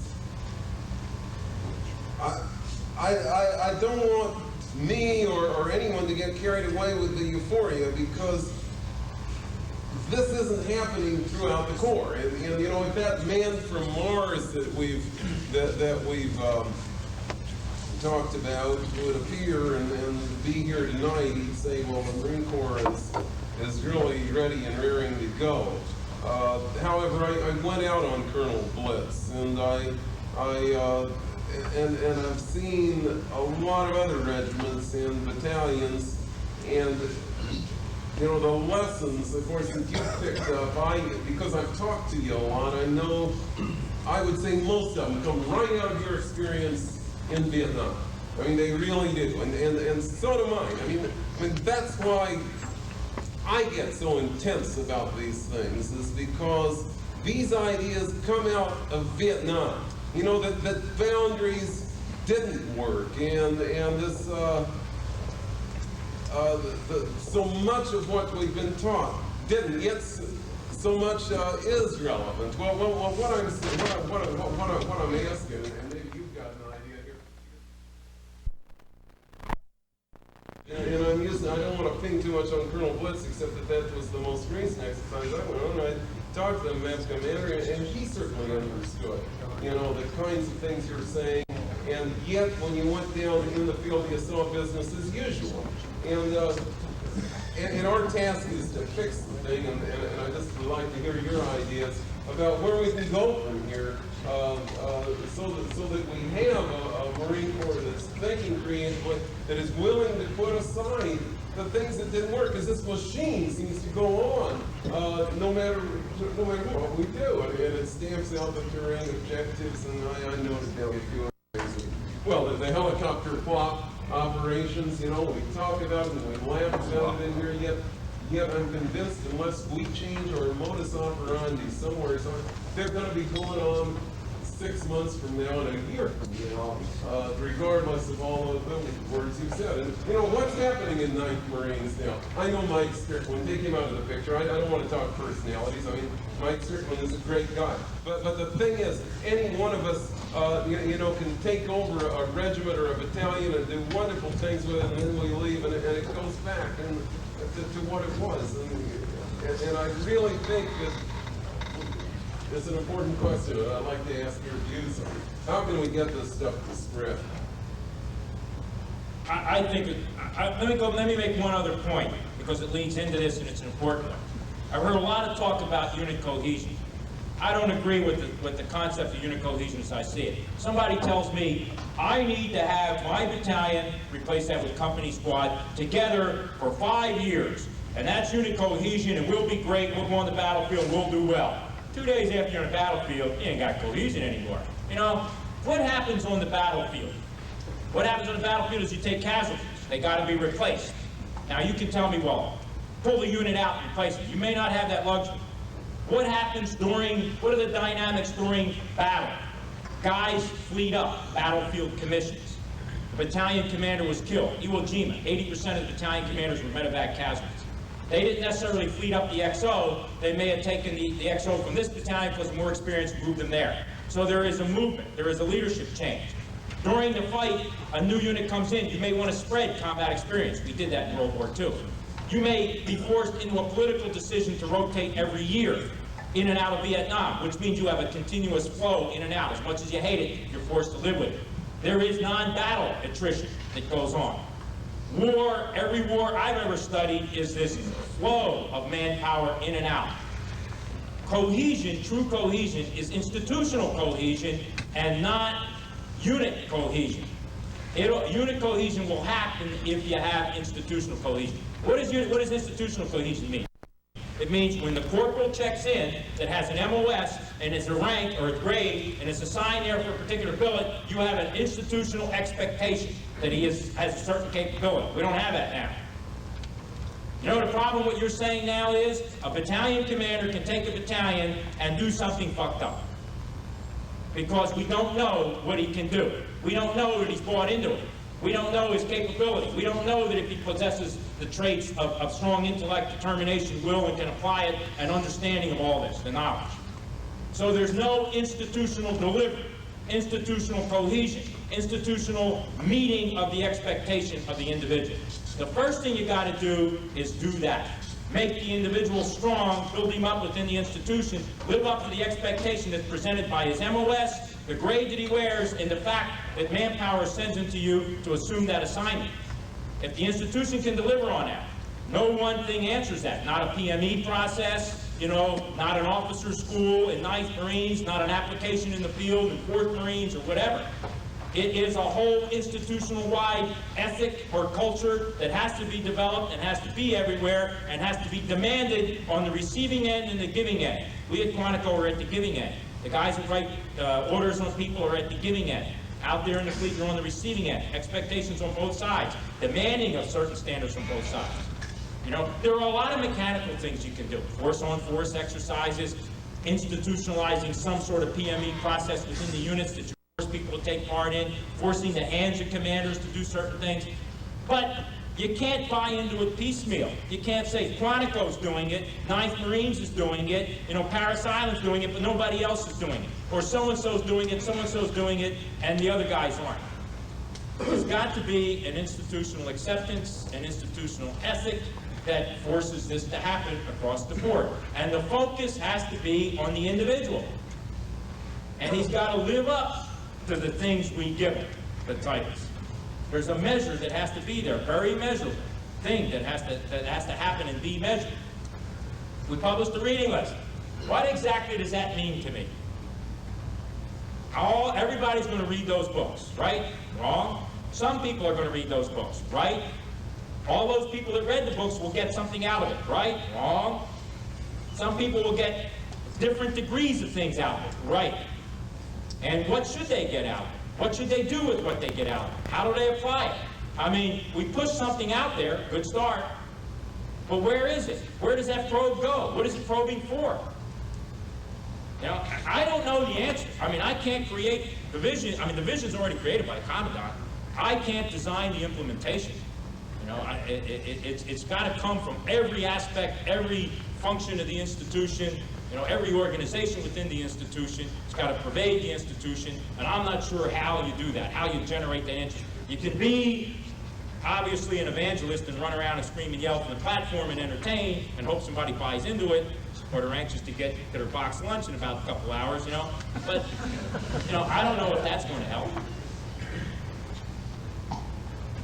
General, wait, is that it? What do you want? You want to go to sleep? Go to sleep. Want to sit here? What? I'm serious. Go sit here. Go sleep. Go drink beer. Ain't gonna stop till all the questions are over. The two guys are left. As I told you at one of the breaks, I think it's an excellent report. But there are a couple of bones I have to pick with you, particularly from the last section. And I'm not going to go into many of them like now. Let me just touch on a couple, but there's one I want to focus in on because I think it's simple. The one I just touched on the recon screen, and let's talk about that. You're right, in a sense, but it's because people are confusing the recon screen and the security screen. They can both be screens, but you're absolutely right. The one open orients on top, the other orients on the other. It's not really a recon screen you're criticizing, it's the confusion of the security screen and the recon. I don't disagree with you on the tank infantry tactics, except those golden days you're harkening back to. That's all they knew how to do. The only thing Marines knew how to do was play the French Renault tank of 1917, flanking along at 2 miles an hour with the infantry walking alongside. So your own point again is adaptability, but you've got to have a repertoire of a wide variety of things that you do, and that's got to include what we have discovered over the last 10 or dozen years, which is the use of tanks as a maneuver. I don't disagree with you on your last point about, if you will, certain standardization of expectation. But that's no replacement for cohesion.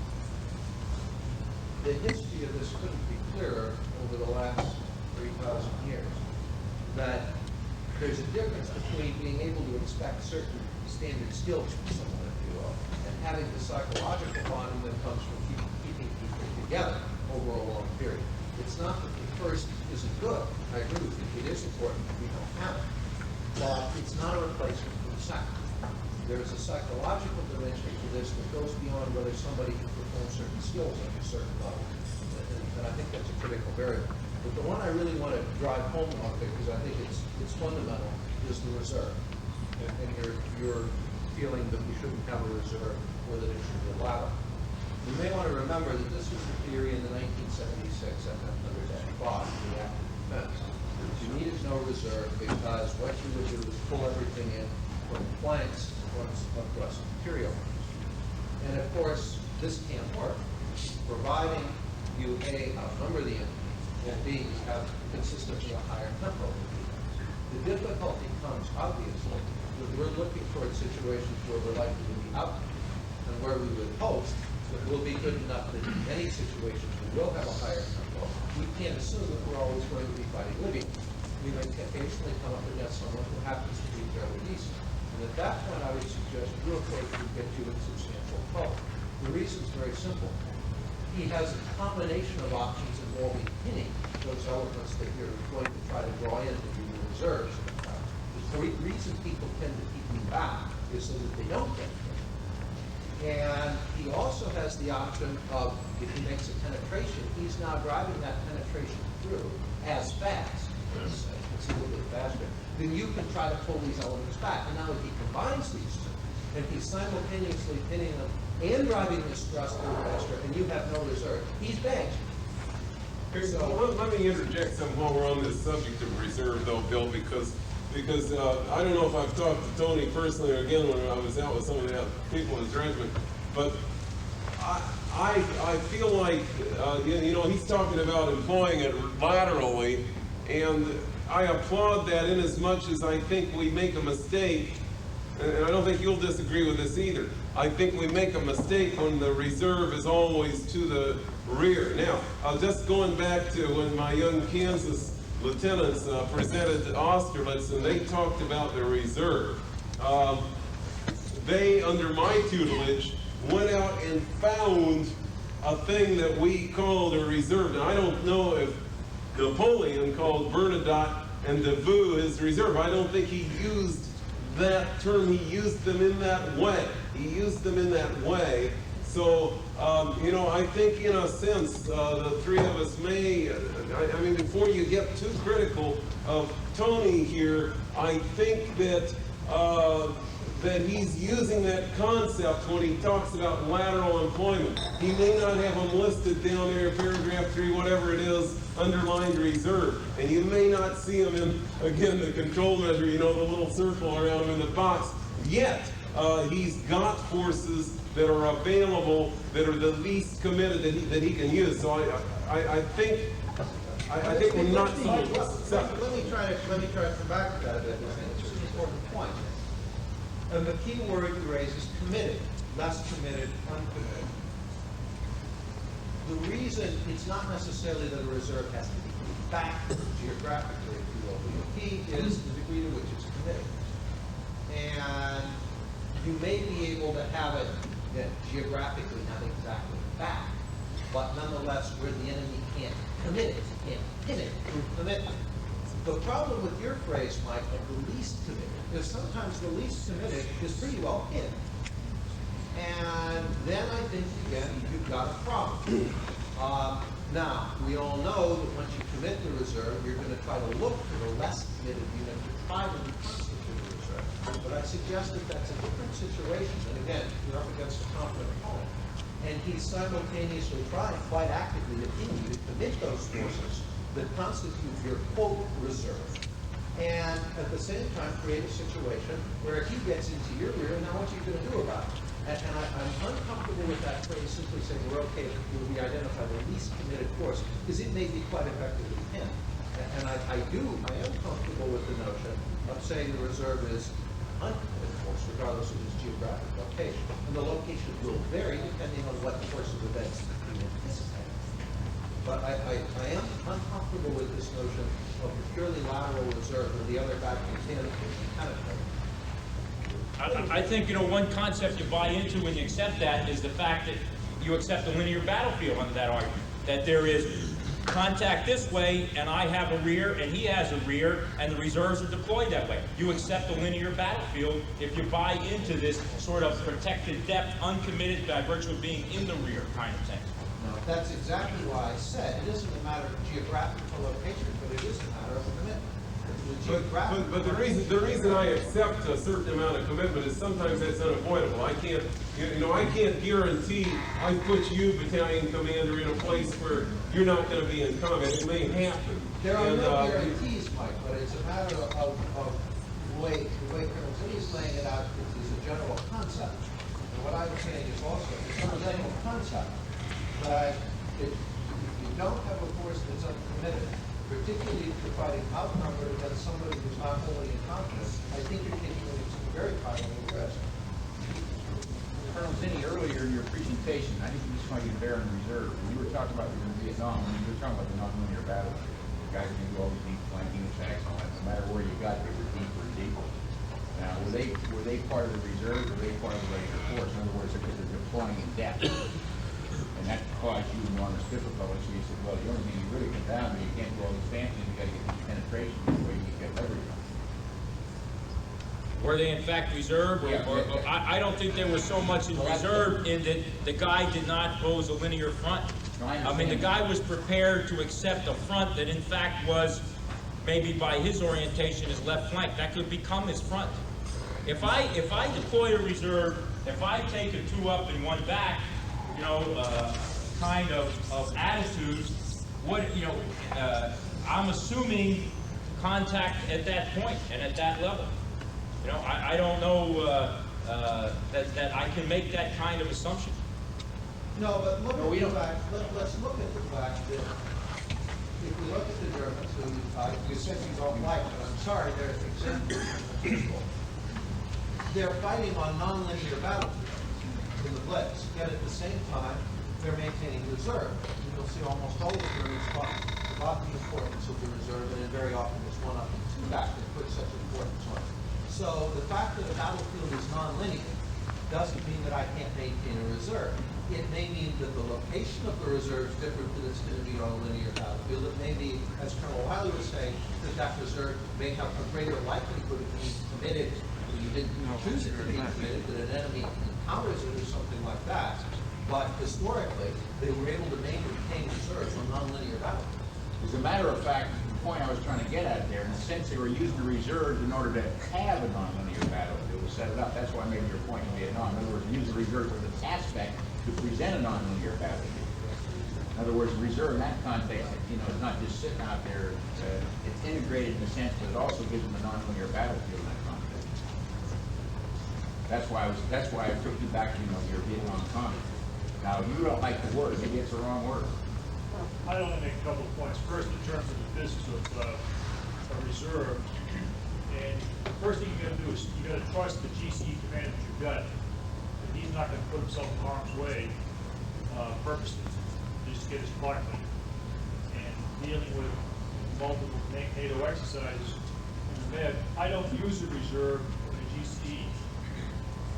Our reserve is the aviation common element.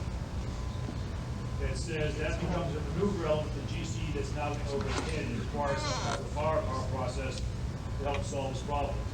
The ACE is then in a direct support role for the GC to guide us handle the problem. So I would only support what Col Zinni's got to say here tonight, because first off, one of the principles of what you're doing is when you're putting multiple units up front and committing to the process, you're complicating the enemy's problem. But the way you just described the reserve, you're going to put it in when he's in trouble. And I agree with Tony in putting the reserve in quickly. That's not what I in said. fact, John Schmidt, well, it's exactly That's not what I said. It's exactly what you said. No, it's not. I said that the ACE, if it was a requirement, became the reinforcing element for what his requirements were. Well, I prefer what Tony says. In other words, put the reserve in quickly. In fact, John Schmidt and I had a comment on that. Use it in order to take advantage of an opportunity. But I don't see how you can substitute an ACE for a ground combat element. I mean, that's apples and oranges. If we're talking combined arms team, what you've done is separated the ground and the air. No, I have changed the fundamental relationship in terms of aircraft in support of a GCE. Just look at one situation to show how that doesn't work.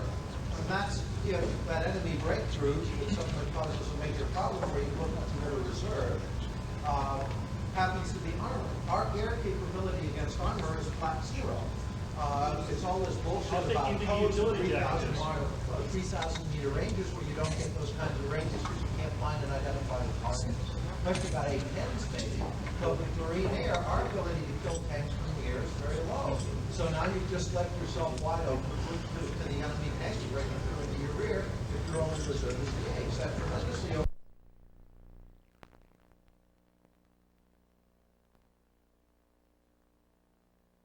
Our ability to kill tanks from the air is very low. So now you've just left yourself wide open to the enemy tank breaking through into your rear if your only reserve is the ACE. That tremendously overestimates the capability of our air. Well, first off, I believe the F-18 is probably the best aircraft that we have in the system to take out virtually any tank system we've got. I will tell you from practical use that an F-18 will take out an armored column with any kind of capability you want. And having done it as a CAX commander twice, 3 times into 29 bombs, having done it in NATO arena against Leopard tanks, against well-camouflaged systems, your ACE is probably the most maneuverable element you have. It reinforces what he wants to do because you're presenting multiple facets to the enemy in a non-doctrinal sense, because exactly what Tony's saying here, you give a 2 up 1 back syndrome, they shit hitting America down the road. The faster you present to the enemy, the more complicated you present this process. But I don't want to see us put aside something that I think is a very important part of combat, and that is having a force. And you know, I don't want to get wrapped in the semantics of least admitted. My point is the important. One of the important considerations for a commander is to have a force that he can put in to take advantage of an opportunity quickly when it arises. And I don't think you can say, well, that's just going to be the air pure.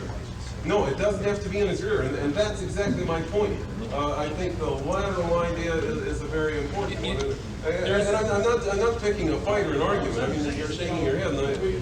There's one thing you can't do if you risk a lateral deployment of your forces and you assume taking the reserve. If you're going to accept as a commander all your maneuver elements becoming engaged and committed to the point where you can't move them anymore, you can't have a reserve lateral. That's presupposed. In other words, now maybe the enemy could trick screw me and cause that to happen, but he certainly could do a descent operation and trick screw me and fix my reserve behind me. You know, some operational maneuver group might pull that off. Something might occur. That happened to me one time on a force-on-force. I'll tell you what else happened to me one time is as an assault into my rear, groping for the reserve, which they never found, and got hit from an unexpected direction because of that. If you commit all your forces and you accept a degree of commitment that ties them all down, you have no reserve anymore. I mean, I agree, I admit that. Now, I'm accepting no depth to my position from at least two sides when I do that. But remember, I'm a regiment, you know, part of a division or part of a brigade. If in and of myself I take just a lateral disposition with no depth, I mean, I'm a fool. I'm talking about a regimental commander's position. We can reserve ourselves to death. Every platoon, every company, every battalion, every regiment, every division has a reserve. Who the hell are you fighting with, you know? Now that's great if it's an unknown situation out there and you're sort of holding your bets and you're in a movement to contact and approach march and you're feeling it out. You know, but I contend somebody's got to be out there fighting. How many reserves do you truly need? And, you know, and how much depth do you truly need? You need depth. I talked about the VC, and I talked about a linear battlefield not being good. But I still think at some point in time there needs to be somebody on the line. And the line presents problems, you know. If you can extend the battlefield, you extend his problems. If you narrow the battlefield, you lessen his problems. The trouble is, what presents him more problems? Threats and dilemmas across the front, or threats and dilemmas in depth facing at him on a narrow front?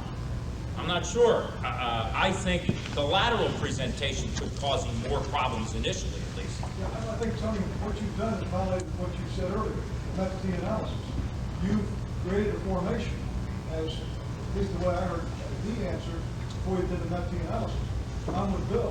You did that before the gap. I think he handed to you. You did it in Libya, where the forces struck then don't indicate the belief. You might get away with it. So I'm looking at it as an A way to do it in the right circumstances. It's not B way. I think it's more normal to be what Bill says. More predictable, certainly. Not two looking one time. Two looking one off the right, one off the right. I'd like to put it this way, really. On the predictability. Now that's a snide comment, and I'm going to sit down for it. You don't accept snide comments? If I could just make one announcement before Bill gets going, the bar is just called last call. If anybody wants one last drink, the bar just called last call, and we can get back together. Well, we take 5 for the last call. Let's let the temperature chill for a minute. I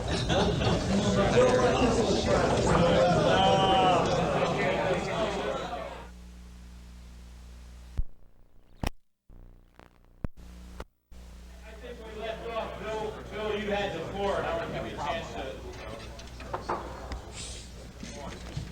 Give me a chance to talk to the remaining hard core here. Okay. The point I was going to make simply was that you said, well, of course, if you do that, i.e. don't maintain the reserve, you predictable. So I was just going to point out that, of course, if you do as you're suggesting and generally don't maintain the reserve, that's also predictable.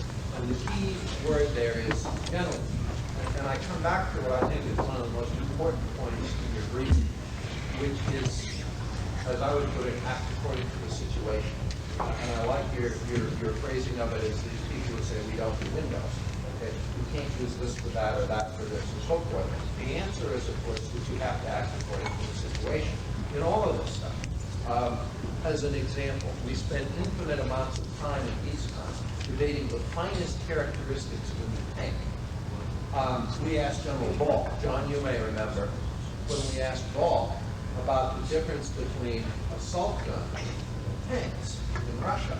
And there's a big difference there. Obviously, the assault gun has no turret and everything else. He said there wasn't any difference. We employed them interchangeably. Okay? So, in other words, we employed them according to the situation.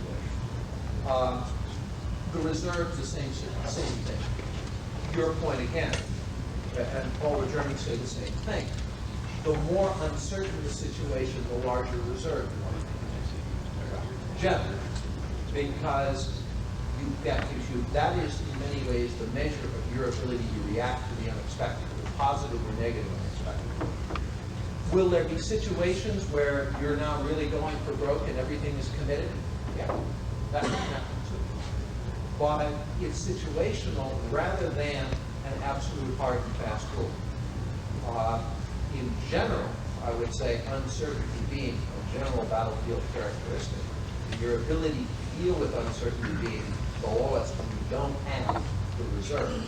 I would again argue for a general principle of maintaining a reserve. I agree with Mike, not defining its location geographically, but defining it in terms of commitment. I also want to come back and not as the comments about FA teams and what wonderful jobs they do against tanks. Are you going after that one? Okay. You can follow me on that one then. It is very tough to kill tanks from airplanes. There has been a long history of this, and there hasn't been a lot of success. There have been some specialized units like Rule in World War II with the cannon-armed aircraft, but even that was a very tough business. The basic problem is not just hitting them, which isn't the easiest thing in the world. They're not very big and they're moving, but it's finding and identifying. And that's very tough with a fast-moving aircraft. If we're using regular iron bombs, yeah, I know we get these planes that use wonderful CEPs, but I'd say that's still going to be pretty tough against a moving target and a small target like the tank.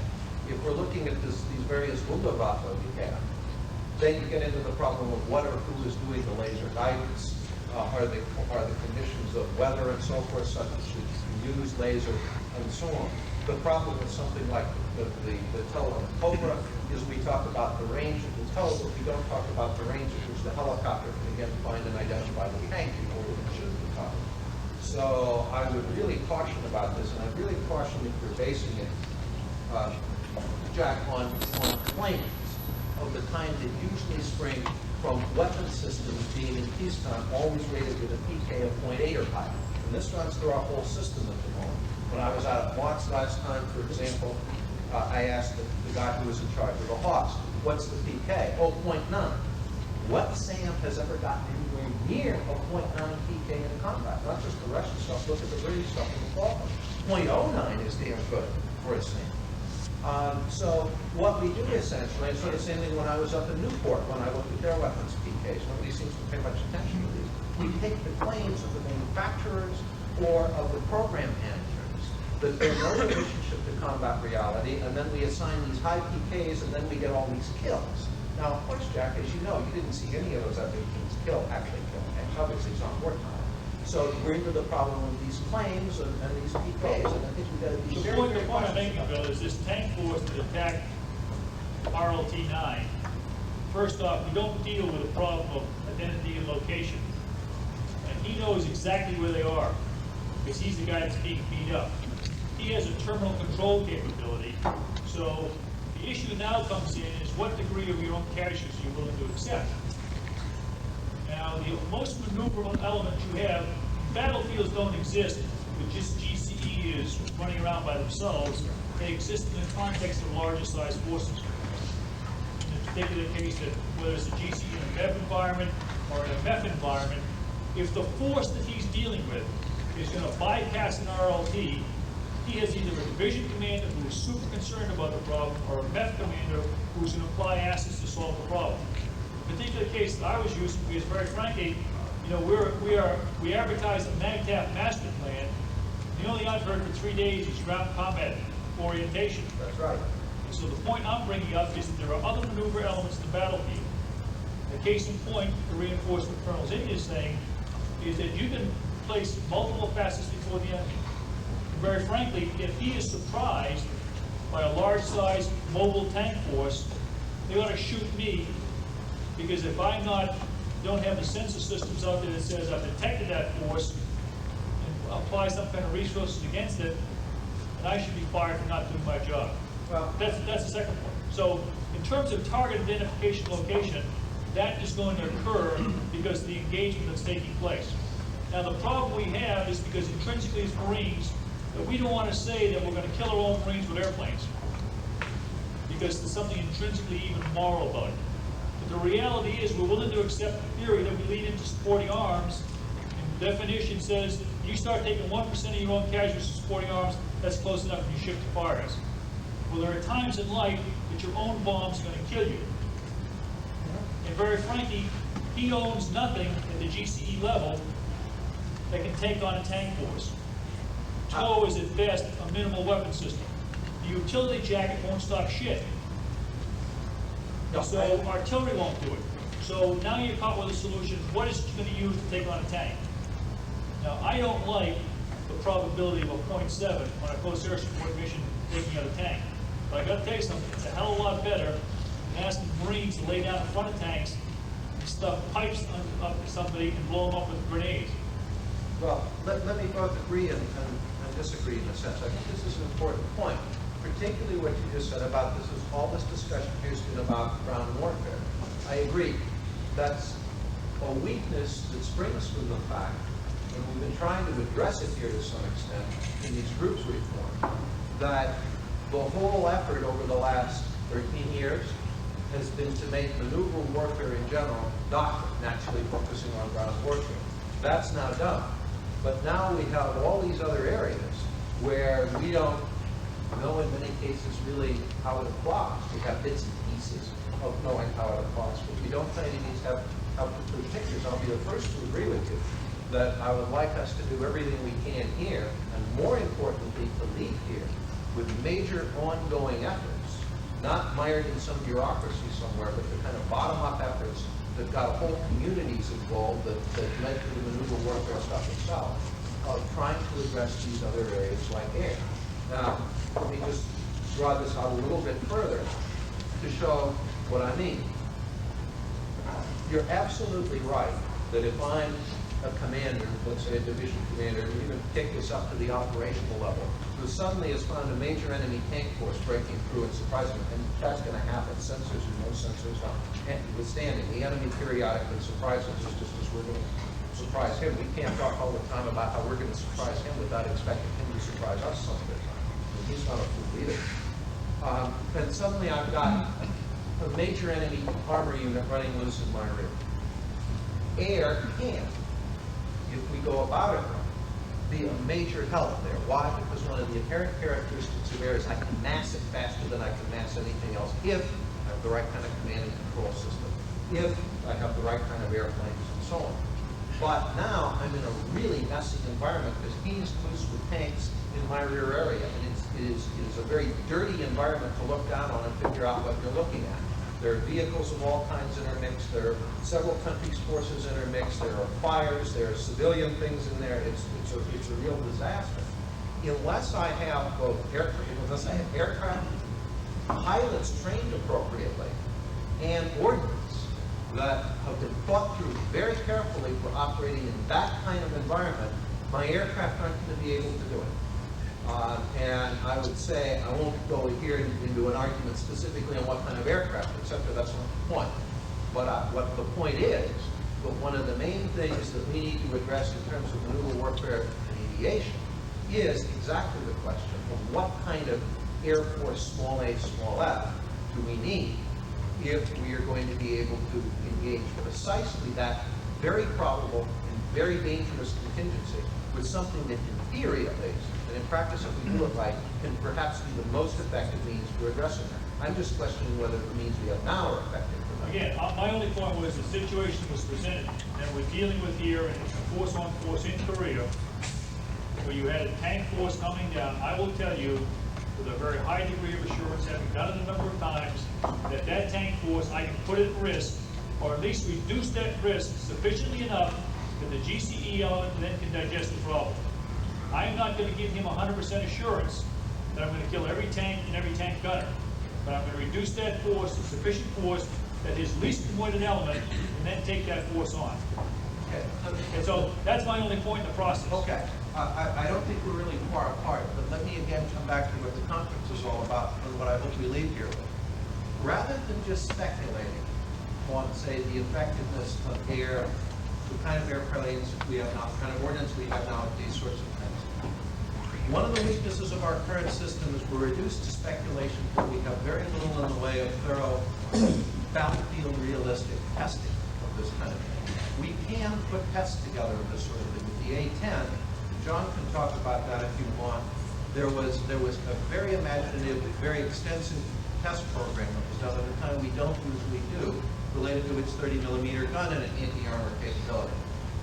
What we've got to get away from is accepting the claims of communities, because it's not nice to challenge them about things in their own bailiwicks. This is bureaucratic behavior. I'm not just singling out the air on this. We've got lots of it. And we need to put these kind of claims to the test and not simply accept the usual brief of here air can do, or artillery, or anybody else can do this, and this is great, on to the next slide. We've got to be very, very cautious. Well, my only point is again, is that we're forgetting the fact that we have a MAGTF master plan, and being a non-aviator, I'm here to speak up for that part of the MAGTF that we haven't discussed for 3 days. I agree. And by benign neglect, we're falling into the same trap that Tony's been talking about, that what we're doing is using ground troops against ground troops, and we're killing people when there's another solution out there that we ought to start thinking of. And the only other point that I need to make, and this is a disagreement with Tony, is the IPP process. It's tough for a GCE to deal with the IPP process because of the uncertainty of the locations. When you are dealing in an environment where you have an IAD system, and you haven't done that process, begin to take and reduce that system down, that you can operate safely, I think you're doing yourself a disservice. So yes, from the GCE perspective, there's little relevance, or some relevance, depending on how hard you work the process. But in a multi-dimensional environment, where you have fixed physics relative to electrons that radiate and ranges in physics of weapons, you better be able to do it and do it correctly, or else we're buying a whole bunch of systems for a waste of money. Which we may need, I'm in Tony's opinion. Well, I will just tell you, the TAMP system and tree paws and those types of things we're bringing on right now give a MAGTF, that kind of environment, such a distinct advantage that, very frankly, we become a force of choice in a lot of different parts of the world. Now, in a very, very low intensity environment where the guys dealing with Motorola radio, it's tough to do. The low intensity guys don't have large tank forces. I think there's a difference of opinion here in terms of the pilots that are going against tanks, how effective they can be. You've already made the point, even with your ground assets, artillery and everything else, and all of a sudden with the wave of one, I don't want to be a snide in this, with the wave of one, we turn over the air and everybody able to do it. I'll tell you, it's not that easy. I didn't say it was. It's a goddamn tough thing to do, and some of the people, the ground people, think you're just going to dump some loads on them, it's going to happen. It's hard to locate tanks, it's hard to get them. Intermingling with units. Well, the first deficiency that you're dealing with is we don't have any medium anti-tank capability. No, I understand what you're saying, but I'm just saying, okay, let's accept that. The point is, if we accept that, now we're just going to turn over the air. Does the air really have? We're not just turning it over to the air. Pardon? We're not just turning.